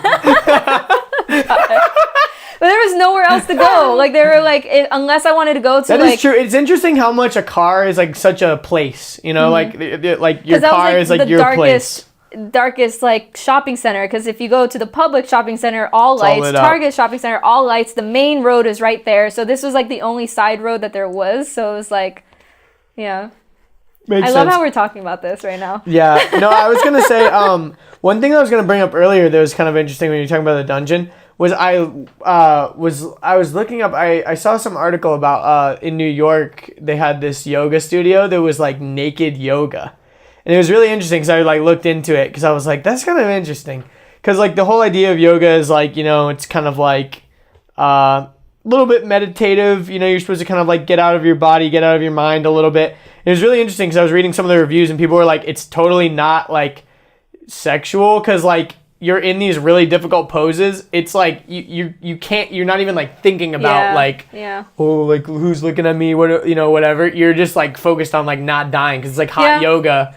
And I was like, that's actually really interesting. I feel like that would be kind of I don't know if I'm like, because also it was the time when I was really into yoga. I haven't done yoga in a bit, also because I just like hurt my foot recently too, so like I can't really do it. But I was like really into yoga at the time, and I was like, once I get a little bit better, maybe I would do it. But I don't know, it still was like a little bit like, I don't know, it'd be kind of a cool experience just to say I did it, Have I shown you Michael Cinquino's photos? Because he's taken photos of people like doing naked like yoga. I think and stuff you like have. That. It's really cool. It looks really hard though. Yeah. But that's the thing about the dungeon too, is like when people first hear, oh, dungeon, oh, BDSM, they like immediately think porno, and they ask me all these questions. Like, that's actually not what happens. But so like you said, like Gabe wears like normal clothes. Is he wearing like clothes during the whole thing typically? He might take his shirt off. I was like, only for the video tell viewers. Me more. You should have looked right into the camera and done that, and zoom in on that. I was like, Richard. Yeah, exactly. That was funny. Yeah. That's funny. I'm like working my way up to being fully naked, but like, I don't know, it makes me a little nervous. But that's the same thing. Like so with Michael Cinquino, I did a nude. What are you afraid of with it? Like that people would judge you? I judge my own body. Yeah. Probably way worse than other people do. Yeah, for sure. So like so Michael was a client of mine, and he was like, if I book out this program from your help, I'm gonna fly you to New York and show you like the good New York, and then you told me this. Yeah, he did a photo shoot with you, right? So yeah, well we were just doing the training, and then we did like the nude photo shoot, and I was just I fucking cried like beforehand, and he's like coaching me. Basically, it was therapy for like right before the photo shoot. And I was just like, I feel so ugly. Like, we should wait until I'm skinnier or whatever. Because this was also during the mold time when I was like really like swollen.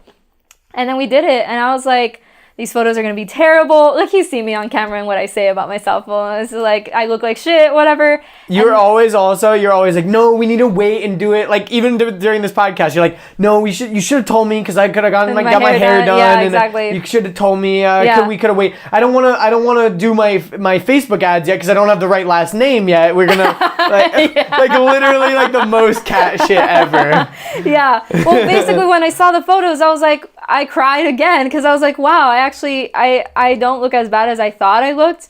And so it's the same thing going in person, and a bunch of people seeing me naked. I get nervous that I'm ugly and fat and like look like shit or whatever. Even though I know no one's thinking that. But when you look at other people and they're naked, you're not thinking any negative thoughts. Not. Yeah, no, I'm not. But so it's all in your head, but you got to get over it. It is. It's like, oh, but it's okay with that person. I would probably be the same way. I would be the same way a little bit, but not necessarily the same way of like judging my own body super hard.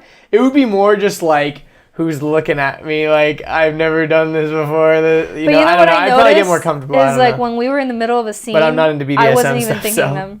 What'd you say? Well, you don't know if you're not into BDSM until you try it. So don't knock it till you try it. I guess so. But like when we were in the middle of a scene, I wasn't even thinking about about other people watching me. I was just like too into it and what like Gabe was doing. I was like, actually there was a moment, like we agreed before the scene that if anybody walked into the room, he'd ask them to politely to leave. And he did, and it totally took me out of it. I'm like, you know what? Next time, just let people walk in. I didn't even fucking notice somebody walk in until you politely asked them to leave. So, yeah, I just, like, probably need to get out of my own head and, like, get more comfortable, because it's not that big of a deal, honestly. Yeah. Interesting. Yeah. So, and then plus, like, I get, like, whenever I talk about this, I get a lot of, like, really, like, people think it's, like, just such an outrageous thing. And they ask these questions. I'm like, that's actually not how it is. It's like when you go to the dungeon or you go to the community, it's so normal and natural that there's like, I don't feel like there's anything I could do that would be weird or outrageous there. You know? Yeah. I guess like people think it's like kind of like a porno thing, but it's really not. It's like other people. It's kind of the opposite. It is. It kind of is. Actually, I've been like, could we have sex here? Because I don't even know, because there's certain rules. There's like one play party once a month that you can have sex anywhere, but then otherwise you have to have sex in certain rooms. So maybe we just haven't seen people having sex, and maybe they are having sex. I don't know. But it's like not... How many people are there at one time? There could be a lot of people. Really? There was one night that was packed. I was like, holy fuck, what happened tonight that everyone's here? And I think it was like some break. I guess like no one had work or school the day before or something like that, or a long weekend or a vacation or something. It's like at the gym when you have to wait to like get to a machine, like on like after that actually happens. You know, like when there's like New Year's resolutions, like everyone has to like everyone's packed out. It's like New Year's resolutions. Everyone's in the fucking dungeon. Jeez. Everyone's getting in their resolutions. And then some nights it's like really empty, or like at certain times it gets really packed. Like we started learning the schedule a little bit. Like, that's funny.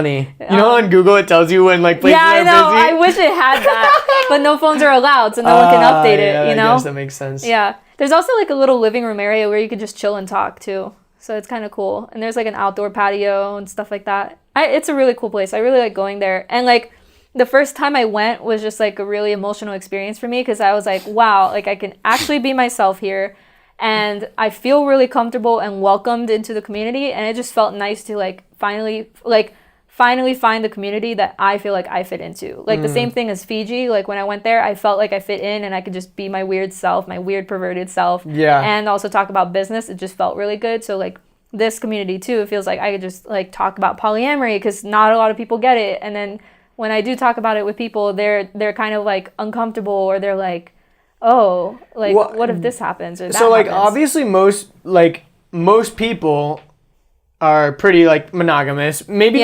maybe like it's a construct or whatever. You'd be surprised how many people are polyamorous. No, they just don't talk about it. I'm not necessarily saying that like it's weird. I'm just saying like most people would consider themselves monogamous. Yeah. Do you like believe that there's like a spectrum, or like do you believe people are like definitely monogamous or definitely polyamorous, or like maybe some people just need to get over jealousy, or like what do you think it is about you? I don't think you can get over jealousy. That's the first thing I'm gonna say. I don't think you can get over jealousy. So you're just like totally not jealous. Is that your thing? I am jealous sometimes, but I think it's like communication and like being really self-aware of like, okay, why am I feeling these feelings? What is actually coming up? What is this really about? Is it about this person and they're doing something that you would like to talk about? Or is it all of my insecurities and all of the shit that I feel about myself, that I'm not good enough, or I'm going to be abandoned, or I'm not loved, or whatever? So that's like the first thing. It's like years worth of therapy and coaching. I know that most of the time when I'm feeling upset about something, it has more to do with me than the other person. But then, like, also, like I said before, I've been polyamorous since middle school, and the reason I know this is because, like, I multiple times liked multiple guys, and like I just remember this one instance really, really clearly, because it meant a lot to me. I was like, I really like these two guys, so I'm gonna confront them about it, and I did. I was like, hey, you two, I like you both. I want to be with both of you. Can we do that? And they're like, absolutely not. You have to pick one of us. And I'm like, I don't really want to. So can we like work this out? Because can we like write some sort of contract? What do we got to do here, guys? Come on. I was like, throw me a fucking bone here, guys. But here's the thing. They didn't notice that I liked two guys before I mentioned it. So I was like, I don't want to lie to you. And this is getting kind of serious as middle school can get. Because it wasn't as serious as relationships now. But back then, whatever that was. And then I was like, why can't I be with both of you if you guys were fine with it before I mentioned it? And they're like, absolutely not. That's so fucked up of you. You have to pick one of us right now. I'm like, then I don't pick either one of you. And that was that. And I walked away from that. I was really upset. So I like talked to people about it, and they're like, that's really fucked up of you. Like you could only be with one person and you shouldn't be with two people. I'm like, why not? And no one could give me like a good answer for that. It's like, because that's the way it is. I'm like, why is it that way? The guys aren't comfortable with it, then... Well, yes, I know that. But when people were saying it's fucked up to be with two people, I'm like, but why? Like, if they were able to be okay with it, why wouldn't it be a problem? Like, why would it be a problem? And then so it just I think the main thing is people are very like puritanical too. Like they think about like the Bible or their religion or whatever, and they're like, well, in the Bible it says this, so blah, blah, blah. And it's like... in order to make a baby, it requires one man and one woman, so that's how it is, and blah, blah, blah. Well, it's Adam and Eve, not Adam and Steve, another Steve. People say that? You've never heard Adam and Eve, not Adam and Steve? No, oh my I haven't God. heard that.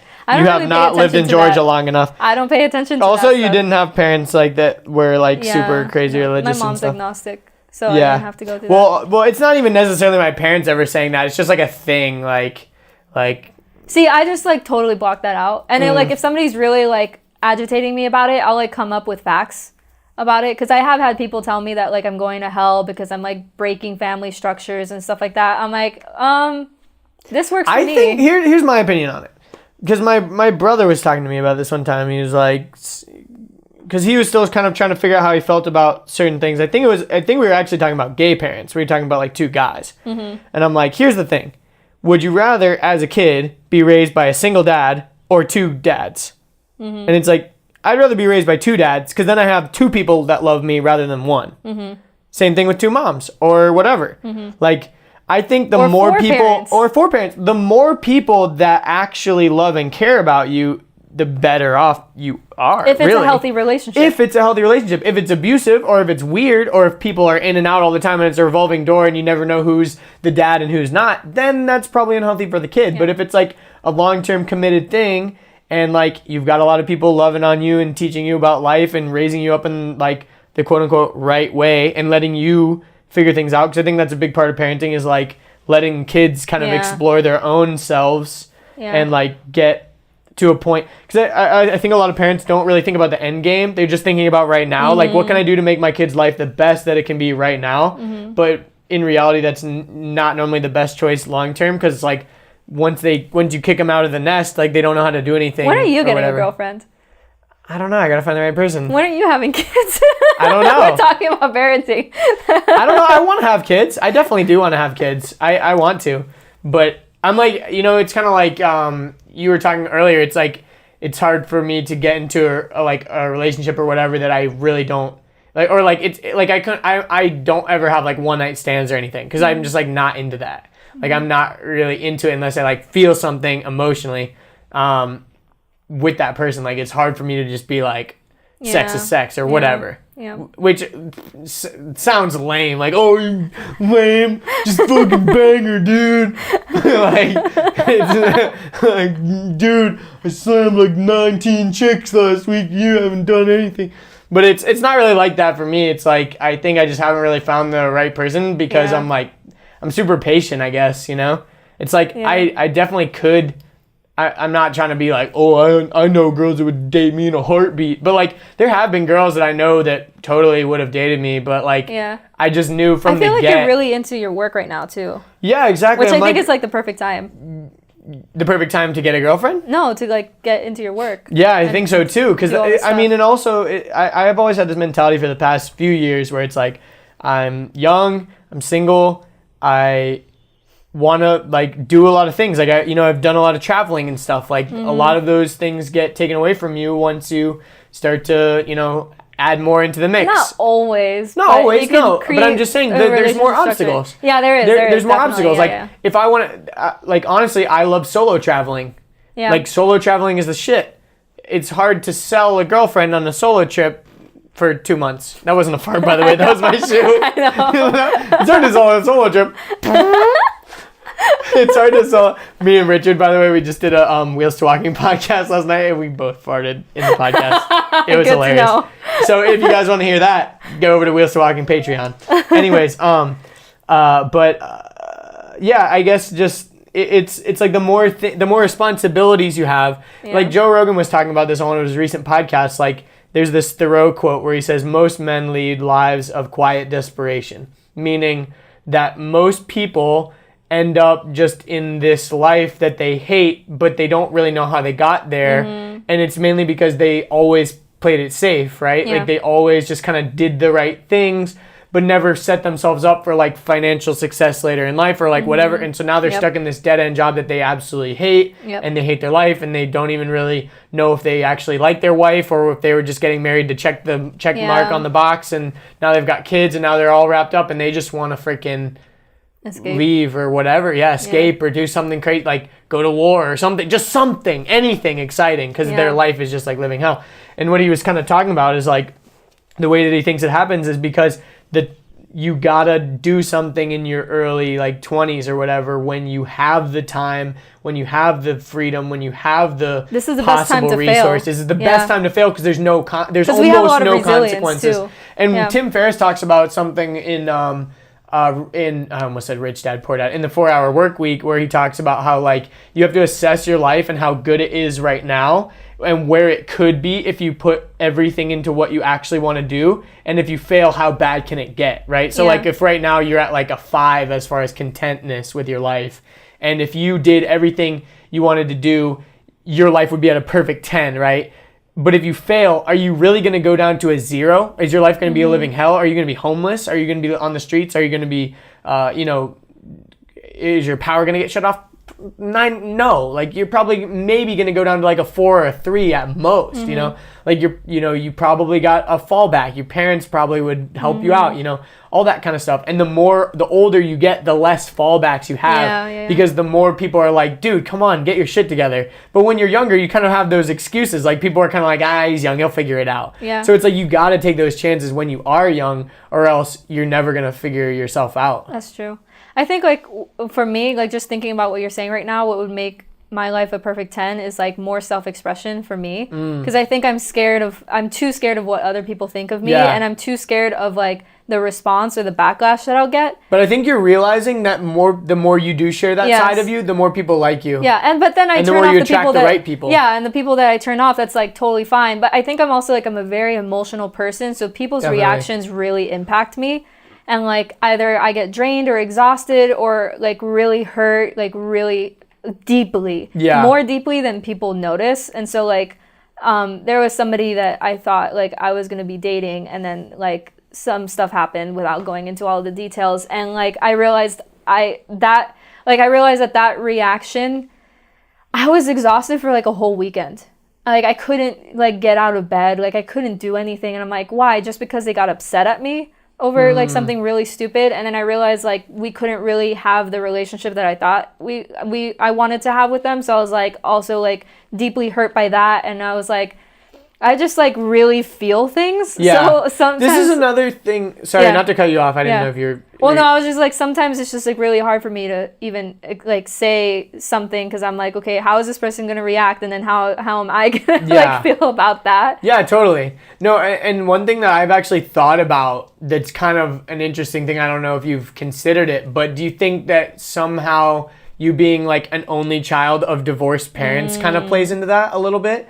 Because like, for example, for me, like I have pretty good like conflict resolution because me and my brother would fight all the time, right? Yeah. So like we would have fights and I can dish it out as much as I can take it, kind of. Yeah. And so like being an only child, like you might have not had as much of that. And like at school it's a little different because they're not your siblings. Like these are people, and like if you're like arguing or fighting with someone, it's more legit. Whereas if you're just like bickering with your brother, it's not real. You know, at the end of the day, you still love each other. I just got a random thought. It's like how much you know about my personal life is so funny.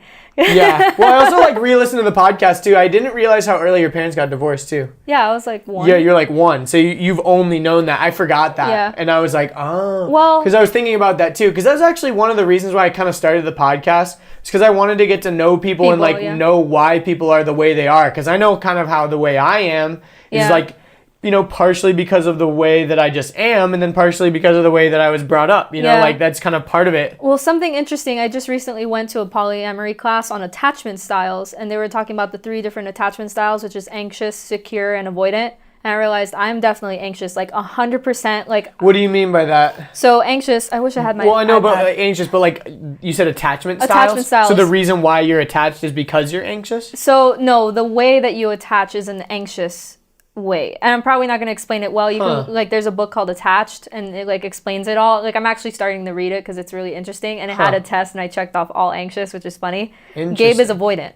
So our responses to things and our reactions and our way of being are a little bit different in relationships, and they studied like a bunch of kids and how they responded. It's like the strange situation test or something like that, where the kid, like the mom walked in with the 12-month-old, I think, or 13-month-old, into a room full of toys. And so immediately the kid starts playing with the toys and exploring and creating and doing whatever. And then so the mom was asked to leave, and so she silently leaves. And when the baby notices, there's different reactions. So a secure baby would start crying and go to the door. Like all of the babies, sorry. So the secure baby would cry, go to the door, call for the mom, and then the mom would come back in, hold the baby would be okay, and then they would start playing again. That's secure attachment. Anxious attachment would cry for the mom, go to the door, look for mom. The mom would come back in, and you could see that the baby kind of calms down, but then the baby gets angry and like starts like throwing toys and is just still very agitated about it, about the fact that the mom left. That's anxious.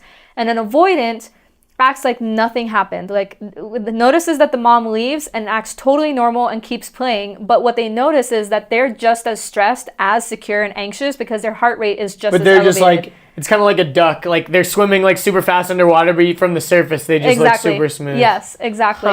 So it's just really interesting. And I can definitely see where like I lived with my grandmother for a while, and like she would sleep in the bed with me. And like any time that she left the house, I would freak the fuck out. Like I would cry, I would scream. Like even if my grandfather was there, I would freak out. She could never leave the house without me. Wow. Like I remember one time I woke up and she wasn't there anywhere of the house, and I freaked out. And I was like, that's anxious attachment right there. I would sleepwalk to my mom's bed when I moved into like the townhouse with her, and like I would wake up in the bed with her. It was just a lot of things I realized, like, yeah, I was very anxious attachment style for sure. And then there's a lot of things that Gabe and I talk about. I'm like, wow, that like when you were a kid, you were definitely avoidant. And we were like he's more anxious avoidant. So it's just like interesting to see, and like how you were brought up and like how you reacted as a kid and how you react now as an adult to things, because it definitely helps in our relationship to know like, oh, okay, well this is just like how you are and how you respond to things. Also like the Myers-Briggs, like ENFP, I know I'm a very emotional person, and like I had somebody tell me to stop being emotional, and because if not, they would get upset at me. I was like, I can't do that for you, because that's just how I am. I feel things very deeply. I cry way too much. I get upset about really stupid shit because it means a lot to me and it might not mean a lot to other people. And that's just how I am. Like how I was upset about you guys doing that. It like definitely was not a big deal probably. But it was a big deal to me because I really cared and I was really emotional about it. And like probably cried. I definitely cried about it, I think. This is when Gabe comes in and like reminds me of all the things that I have done or have not done. He remembers everything. But yeah, so I think it's definitely like upbringing, because my grandmother definitely spoiled me. But I don't know. I have yet to finish the book, so I'm curious to see what else they have about the research of it, of like babies and adults and stuff. But it's been very eye-opening for sure. And like with polyamory, like anxious and avoidant relationships are usually like the hardest, because like the anxious person tries to attach and then the avoidant person starts to like avoid, and then the anxious person gets agitated and also starts to avoid, even though it doesn't mean that they're avoidant, they are actually anxious. And I notice myself that I do that too. Like when Gabe upsets me and he kind of like backs off a little bit, and then I start to back off and he comes back to try to like mend things, I'm like, no, fuck off. I'm just like really upset, and it takes me time to bounce back. I'm like, oh, that's the pattern that's happening there. So it was nice to see and like to get to understand that. But then also like if you're polyamorous and you add like a third person that's secure, apparently like it helps or whatever. Or if you're adding like a fourth, or like if you're in a poly family, like knowing who's anxious and avoidant and secure, I was like, that's pretty interesting. Yeah. But I don't know. Like, there's a lot of things I don't remember from my childhood that could have impacted, or things that I do remember. I'm also just, I wasn't even necessarily going so deep as far as like, like untreated traumas or something like that. It was more just like the idea of, not necessarily ever like fighting with a sibling or something like that. Maybe like plays into it a little bit. I don't know. I definitely felt lonely. I'm sure it does up. at some time. Yeah. And like, I always wanted a sibling, and there was one time that my mom did get pregnant with my stepdad, but then had a miscarriage. I was really upset because I really did want a sibling. I felt really alone. Oh, man. So, like, and then, like, and it got worse when I went into, like, middle school and high school, because I started getting, like, sexually harassed and bullied. So I started disconnecting from my friends and stuff like that. And so I, like, definitely I can see that coming into play. But I also think, like, I've been in relationships for a long time. Like, I've been dating Gabe for 4 years. Before that, I dated somebody for 4 years. And before that, I dated somebody for 3 years. And it was back to back to back. So I've like been in relationships for such a long time that I guess I've learned also like conflict resolution, and like I've gotten way better. I've gotten so much better. Like, that is good. Do you think you started dating so early because you were like lonely? Like you didn't, like probably. You were feeling that? Yeah, because I definitely wasn't ready for sex and like all of like kissing and all that stuff. But I am also a very loyal person, and I like if you do the love languages, mine is quality time. So I love being with people and having people around. Like right now, I have Gabe, I have Hunter. Avery might move in with us. Really? Yeah, for like some time, because he's going to be like nomadic. So he's like putting everything into storage, and he just needs a home base to like... Oh, that's cool. ...to come back to. So it might be our place. Gabe's friend Brian is coming. My grandmother's coming. All in the span of like 2 months. I love that shit. And most people are like, what the fuck? That's too many people in your house. I'm like, I thrive off of it, right? And so I don't know. I think that's just who I am. And I've come to embrace it, and maybe that's why I did start dating. I definitely didn't really like the first guy that I dated wanted to get married and like loved me, and I just couldn't return those feelings at all, and I was like very honest about it. And then the second guy I really liked, and he didn't really want a relationship, and I kind of forced it, and so I got karma, I guess. But but now with Gabe, like I don't know if you follow Juan James, and then that girl Jenny, she does like the abuela. There's like some I know what you're talking about. There's some videos about the Hispanic girlfriend. That was totally me back then. Like really bad. I used to be really, really bad. And also actually like I was playing this game Secret Hitler with some friends, and I realized I'm so manipulative. Like so manipulative. Like I know how to get my way and really like play mind tricks on people so that they think they're making the best decision and that they made that decision, even though I know I'm completely controlling the situation. That's kind of like Jordan Belfort. It's like I know how to do this no matter what, and I can use this ethically or not ethically. Yeah, I know. So use your powers for good. And then like I knew if I said certain things about certain people that it would pit them against each other and make my case become even nicer. Yeah. So I was like, I used to like be very manipulative in relationships too. And I realized this looking back, and it was not a good person to be in a relationship with like years ago. So I've But it probably made improved. you a better person. It did. Now. That did. And then like a lot of the personal growth work, like hiring coaches and mentors and stuff for my online business helped, because I knew the type of person I was could not run the business. Didn't you tell me one time you went to like I don't think it was Tony Robbins, or was it Tony Robbins? Okay. But it was like some conference where they like picked you out of the crowd and you had to like go on stage and you were wearing like a big like hoodie or something. Yeah, I was. What happened with that? That was yes, it was a conference. It was like one of the first conferences I ever went to, and they called me up on stage. And randomly? Yes. Yeah, I volunteered. Oh, okay. I raised my hand and they as picked tribute? me. Yes, as tribute. There was like hundreds of people there too, and they picked me. Wow. And then so I always wore this sweater that didn't match with anything I was wearing that day at all. But like, this is kind of like my comfort, like hiding. And so what I was supposed to do was I was supposed to announce to the crowd what my price was for my offer. I think it was like $1,000. What were you selling at the time? Web design, because I was still freelance web designing at that time. Huh. So I think I said $1,000 for a website or something. And then so the person on stage facilitating this is like, how many of you like would buy from her? And like no one raised their hands. It's like, whoa. Why? And they're like, because she's not confident in herself. He's like, okay, so you need to step into your confidence or whatever. And he like walked me through these exercises. And there was a point where he's like, you need to take off that sweater. And I'm like, how'd you know? And he's like, I can just tell that's like your like safety blanket right there. And it doesn't match with anything. And then some people were really pissed about that in the audience, because they thought he was like telling you to like undress or something. No, I want to see more of your body. No, not like that. No. Oh my God.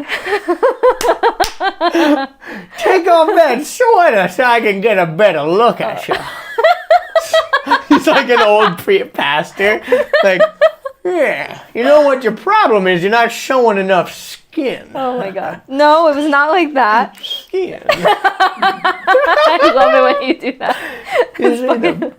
See, the problem is you're not showing enough skin. You see, you really need to edit this, like all of his dad jokes. But no, it sounded as if he was making fun of the way that I was dressed. Oh, okay. Were they like literally getting mad? Like, hey, don't do that. Yeah, they were. Really? They were actually really pissed, because I was the youngest person there. So I think everyone's mom instincts came out at that moment. But that's funny. I don't think they realized, like he realized what was going on. It was very impactful for me. And then he like walked me through an exercise, and I announced my prices, and I was more confident or whatever. And then I enrolled in their $10,000 program. But anyways, I ended up refunding because I wasn't ready for it, and invested in a different program that I was ready for, which was the NLP certification that I did. But that was actually really impactful for me, because like, and I'm still dealing with this issue today of like self-expression and being okay with what people think. It's just at a different level and different context, and it's just. But you've been making a lot of like good progress though. I feel like. Yeah.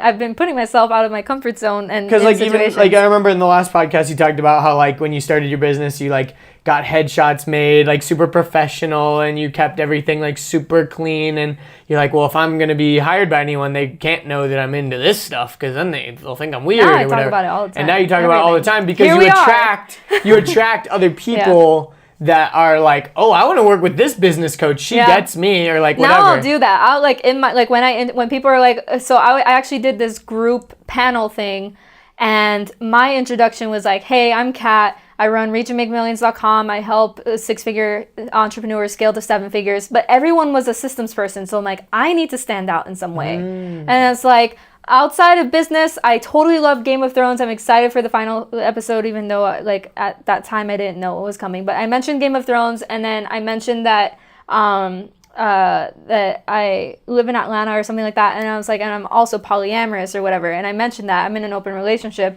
And then the host was like, you're always the one to open the can of worms, aren't you? I'm like, yes, I am. Now I am. And I'm like very proud of that. Because like then I'll get messages from entrepreneurs like, oh my God, thank you for saying that and for being open about polyamory, because I'm scared to be open about polyamory because I run a business and I don't want people to be weirded out and stuff. I'm like, yeah, I wasn't always like, I felt the same way too, not too long ago. So I'm glad that I've like, like overcome that The next like systems thing you do, you're like literally like tied up and you're like, hey guys, systems at sunset. You have like a ball gag in your mouth. You're like, hey, yeah. I can't do that because I have TMJ. Oh fuck. Well.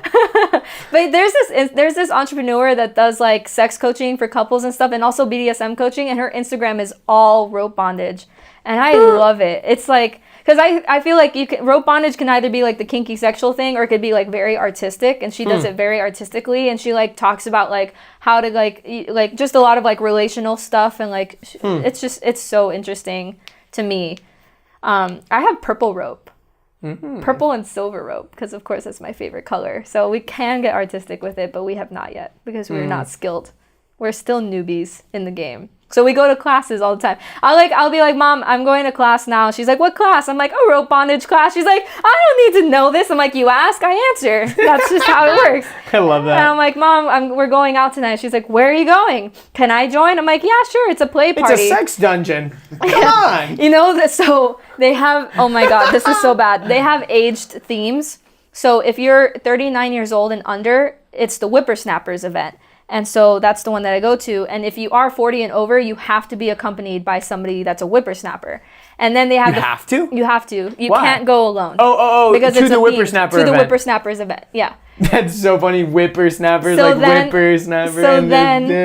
So then there's a 40 and over group. You know what they're called? The geezers. No. What? Saggy Tits and Balls Club. Oh my God. My mom was that's amazing. so offended. And Laura was offended too. I've Really? told so many people, and they're so offended. They're like, my balls and my tits are inside. My balls are perfectly erect. My balls are very bouncy and. What are you trying to say right now? No, I'm trying to. What's the word? Like, what's the opposite of saggy? Taut? Perky? I Taut. guess we're taut. Yeah. Like, Yeah, I guess my balls are taut. I don't think that's the right word. Yeah. What? No, the opposite of that. opposite The of that. opposite of it. Like, I don't know. I don't know. I would say for boobs it would be perky, but Yeah. But I'm balls trying to aren't think really of balls. perky. Balls aren't perky. They're. If you're listening to this podcast, please comment on Jeez. Andrew's Instagram post with what you think balls should be called when they're Yes. not saggy. Yes, And indeed. then let's just weird people out on Instagram. Yeah.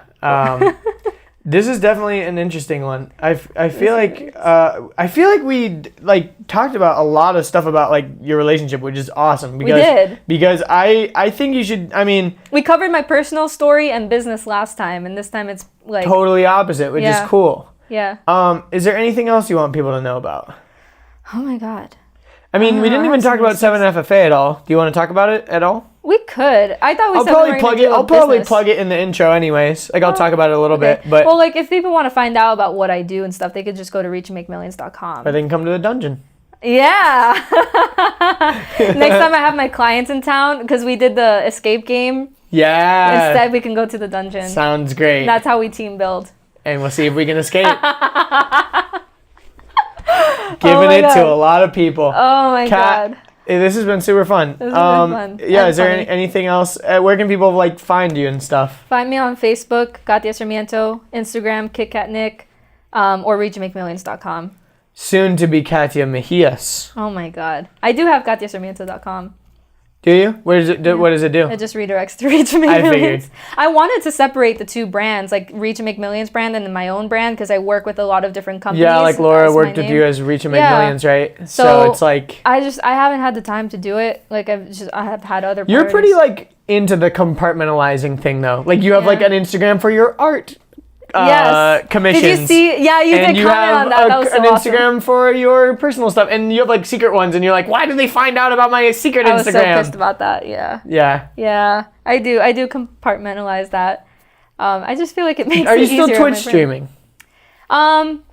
Well, I was letting Hunter like Twitch stream on my. By the way, like Hunter kind of lives with us right now. Oh, okay, also. cool. So we're gonna have Avery and Hunter living with us. But like he was. Are they Twitch gonna streaming. share the room? No, Hunter sleeps with us, Oh, okay, cool. and then Avery wants the office. When do I get to come over? Whenever you want. Just kidding. You can crash on the couch. That's like the only spot left now. Hell yeah. It's my grandmother. No, and there's Avery the outdoor patio Oh furniture. yeah, that too. You could sleep there. That'd be kind of nice, maybe some nights. Maybe some nights, yeah. Some nights I was exactly thinking that. Some nights I sleep on the patio of Kat's house. Some nights I sleep on the couch. I don't know. That's like so terrible. So you're kind of Twitch streaming, but Hunter's doing it. Yeah. Cool. Gabe and I haven't Twitch streamed in a while. Kat Serena Rose. Yeah. On Twitch, if anyone cares. He brought his Switch, so I might be. I was actually playing Sims 4 for a while. And I haven't played anything on the Switch yet. Actually, I take that back. I played like a punching game, and I think I played Mario Kart. Well, we were playing Super Smash Bros. Ultimate at Battle and Brew the other night on the Switch. So nice. I'm definitely gonna go back there more often because I liked it a lot. It was pretty cool.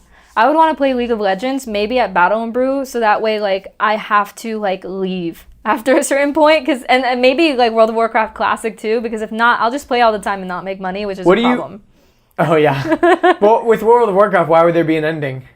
Because you have to get off the computer at a certain time. Battle and Brew. Yeah. Yeah, they close at 2. I was thinking you meant like because the battle would be over, I'd have time to leave. I'm like, World of Warcraft is like never ending. Exactly. Like, what I'm saying is, if I download it at my computer at home, You'll will just play it never all the stop time. playing. Yeah. Because I know how I am. I agree with that. That's kind of how I am with like certain things. Like I know that like I can't do it at home because I won't stop. Yeah, you can't do it at home. I can't do it at home, so I'll do it never next stop. to an I gotta do it next to the elementary school or at the dungeon. I didn't realize how bad it was until I just said it right now. Because I was thinking, it's a shopping center next to an elementary school. How bad can it be? And also, like, no one's at the elementary school right now. And then you realized that you said the word elementary school. And then you said, oh. But I was in high school, too.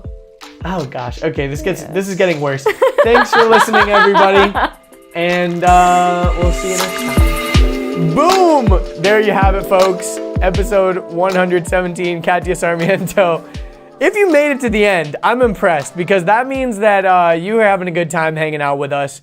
And of course, go follow Kat on social media and all that good stuff. But if you're here at the end, that means that you enjoyed this episode, which probably means that you would probably get a kick out of going back and listening to our last episode that we did. Very different, but it gives sheds a lot of light on Kat's story, her upbringing, all that kind of stuff. It's still a really good podcast. Go check it out. That was episode 58. And if you're looking for another podcast, if you've already listened to that one, go check out episode 97 with LaShawn Curb and Dr. Carrie Rose. They are amazing. I actually got introduced to them because of Kat.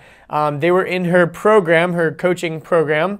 I believe they were definitely like working with her. They were her clients. Yeah, they definitely were. And that podcast is really fascinating because they create courses. They help entrepreneurs create courses and everything. But Dr. Carrie Rose is actually a doctor of education. And during that podcast, she talks about why her kids are probably not going to go to college. I thought that was fascinating. And I think that if you really enjoyed this podcast that I did with Kat just now, you would also really enjoy going and listening to that. That was episode 97, and it was called The Future of Online Education. Pretty fascinating stuff. If you want to support the show, the best way you can do that is to take a screenshot on whatever device you're listening to right now and posting it to your Instagram story. That really helps me out a lot because it's just a good shout out, you know. Also, you know, make a Facebook post, make an Instagram post, whatever. Wherever you're listening to this right now, I would really appreciate that. That goes a long way, and people are always looking for good podcast recommendations. So if you know any people that are like, hey, what podcast should I listen to? I would really appreciate it if you mentioned my podcast. That's pretty much it. If you want to follow me on social media, you can find all my links and everything at andrewdeitch.com.